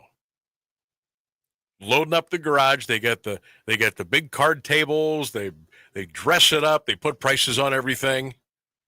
Little Susie and Johnny are out selling lemonade in the front yard. They got a little music in the background. And people they'll go in to find something. It's a garage sale. And they'll pick an item up and they'll bring it up to pay for it. And the person will say, no, I can't sell it. And they'll take it, they'll get up and they'll put it back in the house and they'll come back out in their chair and the garage sale will continue. I've seen that happen. Excuse me. I've seen that happen a lot. There's just some things, man, you don't want to part with. I hung on to some DVD horror movies for years. And some of them were just god awful. They were like B movies. I couldn't get rid of them. Like I held on to Stephen King's The Storm of the Century forever. And I finally let it go in a garage sale a couple of years ago. You know what though? I wish I had it back because I want to watch it again. Now I don't have a DVD player, so I'd be kind of, in the quicksand there a little bit, but I kind of wish I had that back. We were talking about that movie the other night. Funny story on the Stephen King Storm of the Century. Now, I don't know what year that came out. I apologize. But it's Stephen King. It's about a 4-hour and 15-minute movie. It was actually a double disc, and you had to flip them over, okay? They did like an hour and 15 minutes on each side. So the one ended, you had to turn it over, flip it over, put it on side B, and then so on and so forth. So it was a long movie.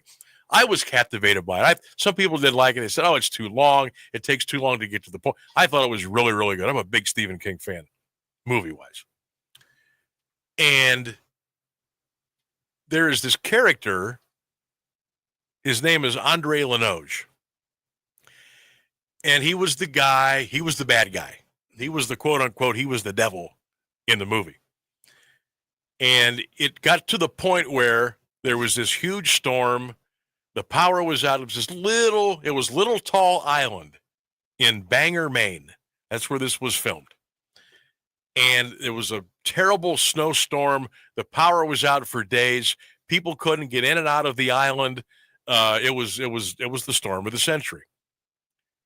Well, this Andre Lenoge character pops up, and he's knocking on doors and spreading fright all over the island. Pretty soon, his mind games, takes over. People he makes them, kill themselves. And one by one, people are they're doing things, and they're just dropping. And they're dropping. It's just it's a big mind game. And he would do this real sinister. He would make this voice, almost like an animal would growl at you. Honest to God, true story. And of course, I let my son watch the movie. And he might have been 5 or 6. Not sure. Maybe not even that old. So at any rate, there was this one holiday. I think it was Thanksgiving. So my 5-year-old son, he's got 3 cousins. Okay. So we're over at the in-laws. We're eating dinner, sitting around watching TV, playing some board games. They're off running and doing what kids do in that age group. They're having the time of their lives. So I guess at one point, one of Dylan's cousins took something from him that he wanted. And I don't know if it was a cookie, if it was a card, a toy. I'm not sure what it was. And she took it away from him, and he looked at her, and he went like this. I'm like, oh my God, you think you're that guy in the storm of the century. He tried to, what are you doing? And then I get see, that's why you don't let 4 and 5-year-old kids watch that kind of movie. I can sit back and laugh now. He just, and she's like, ah. She got all freaked out, started crying. It was the whole thing. It's funny now. But holy smokes, I guess don't let your kids watch Storm of the Century when they're 3 or 4 years old. All right, we got 5 minutes to go. We're going to take our final break. We'll come back and wrap things up here on the Sam Bourquin Show, 1310 WDPN. And don't forget, we are streaming live, always, AM1310WDPN.com. And we're live here outside the Perez family home, just waiting for and there they go. Almost on time this morning. Mom is coming out the front door strong with a double-arm kid carry. Looks like Dad has the bags. Daughter is bringing up the rear. Oh, but the diaper bag wasn't closed. Diapers and toys are everywhere. Ooh, but Mom has just nailed the perfect car seat buckle for the toddler. And now the eldest daughter, who looks to be about 9 or 10, has secured herself in the booster seat. Dad zips the bag closed, and they're off. But looks like Mom doesn't realize her coffee cup is still on the roof of the car. And there it goes. Oh, that's a shame. That mug was a fam favorite. Don't sweat the small stuff. Just nail the big stuff. Like making sure your kids are buckled correctly in the right seat for their age and size. Learn more at nhtsa.gov/the right seat. Visit nhtsa.gov/the right seat. Brought to you by NHTSA and the Ad Council. Do you worry about how much someone drinks? Do you feel angry or depressed most of the time? Do you feel neglected or unloved? Do you feel you attract people who tend to be compulsive or abusive? Do you have money problems because of someone else's drinking? Are you afraid or embarrassed to bring your friends home? Do you feel that if the drinker loved you, she or he You're would listening stop to the drinking? Sam Bourquin If you Show answered on yes AM to any of 1310. these questions, you are not alone. More than half of all adults have a family history of alcoholism. Not everyone trapped by alcohol is an alcoholic. Families and friends are suffering too. Al-Anon and Alateen can help.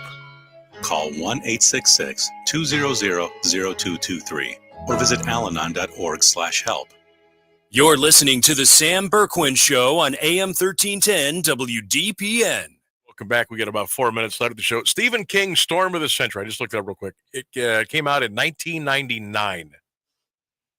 So 2017. Dylan would have, he would have been 4.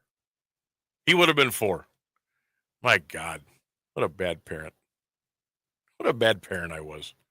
It's a great movie, though. Loved it. All right, Rainsburg, you're a big Stephen King guy, right? Oh yeah. What's a couple of your favorites? I obviously the Shaw. I think is it Shawshank or it's the Green Mile. The Green Mile. Green Mile is incredible. You can't knock the Green Mile. What's another one? Now I'm blanking on all of them. But my favorite one, hands down, is Maximum Overdrive. Yes, that one was my dad's favorite too. I've Yes, seen that that is so many that is times. very good. That movie is so wacky and so silly and so gory, all at once. Yeah, I like the original Pet Cemetery. Oh yeah, of course. That he came out with. I thought Salem's Lot was really good. There's so many things that are Stephen King that you forget are Stephen King. Right. Because he's written like 100,000,000 books. Firestarter with Drew Barrymore, I thought was really good. Okay. Dr. Sleep. Dr. Sleep was good. Very long, but good movie. Of course, It was a those classic. were all good. The Shining's great. Oh my God, The Shining was fantastic. I'm going to watch The Shining. I'm going to make a point to watch that in the next 7 to 10 days. Yeah, it's been a while since I've watched The Shining. Carrie was a classic. Yep. Children of the Corn. Yes. Boy, there's some good ones out there. Dreamcatcher, I thought was pretty good. Rage was good. Stephen King is a horror movie expert. There's The Monkey. Did you see The Monkey? Ooh, no, I don't know that one. Okay, that came out 2025. Okay. Yeah, that one just came out. Yeah. Okay. Now it's not in the theaters anymore. Yeah, but it had a pretty good run. That was definitely one of his weirder short stories. Yeah, I thought so too. Okay, at 78% Rotten Tomatoes, so that's not bad. But yeah, Stephen King, good stuff, man. Good stuff. All right, hey, don't forget tomorrow on the Sam Bourquin Show, right here on 1310 WDPN. We've got a treat tomorrow. NBC Sports college football analyst and my good buddy Todd Blackledge will be joining us tomorrow at around 5:15. Can't wait to talk to TB about some college football and the landscape of college football and where we sit here in 2025. Todd Blackledge on the program tomorrow at 5:15. No Guardians tonight. Rained out. They're going to try to play 2 tomorrow. We've got NBA playoffs tonight. Big show coming up tomorrow. Make sure you are right here at 3 o'clock. Thanks to Ryan Rainsburg across the glass over here. Thanks to all of the callers, the emailers, texters, and viewers on all of our social media platforms today. And, of course, most of all, we appreciate you listening to 1310 WDPN. Have a great night, everybody. Remember, go Guards, go Browns, go Bucks, go Cavs. Good night. We'll see you tomorrow.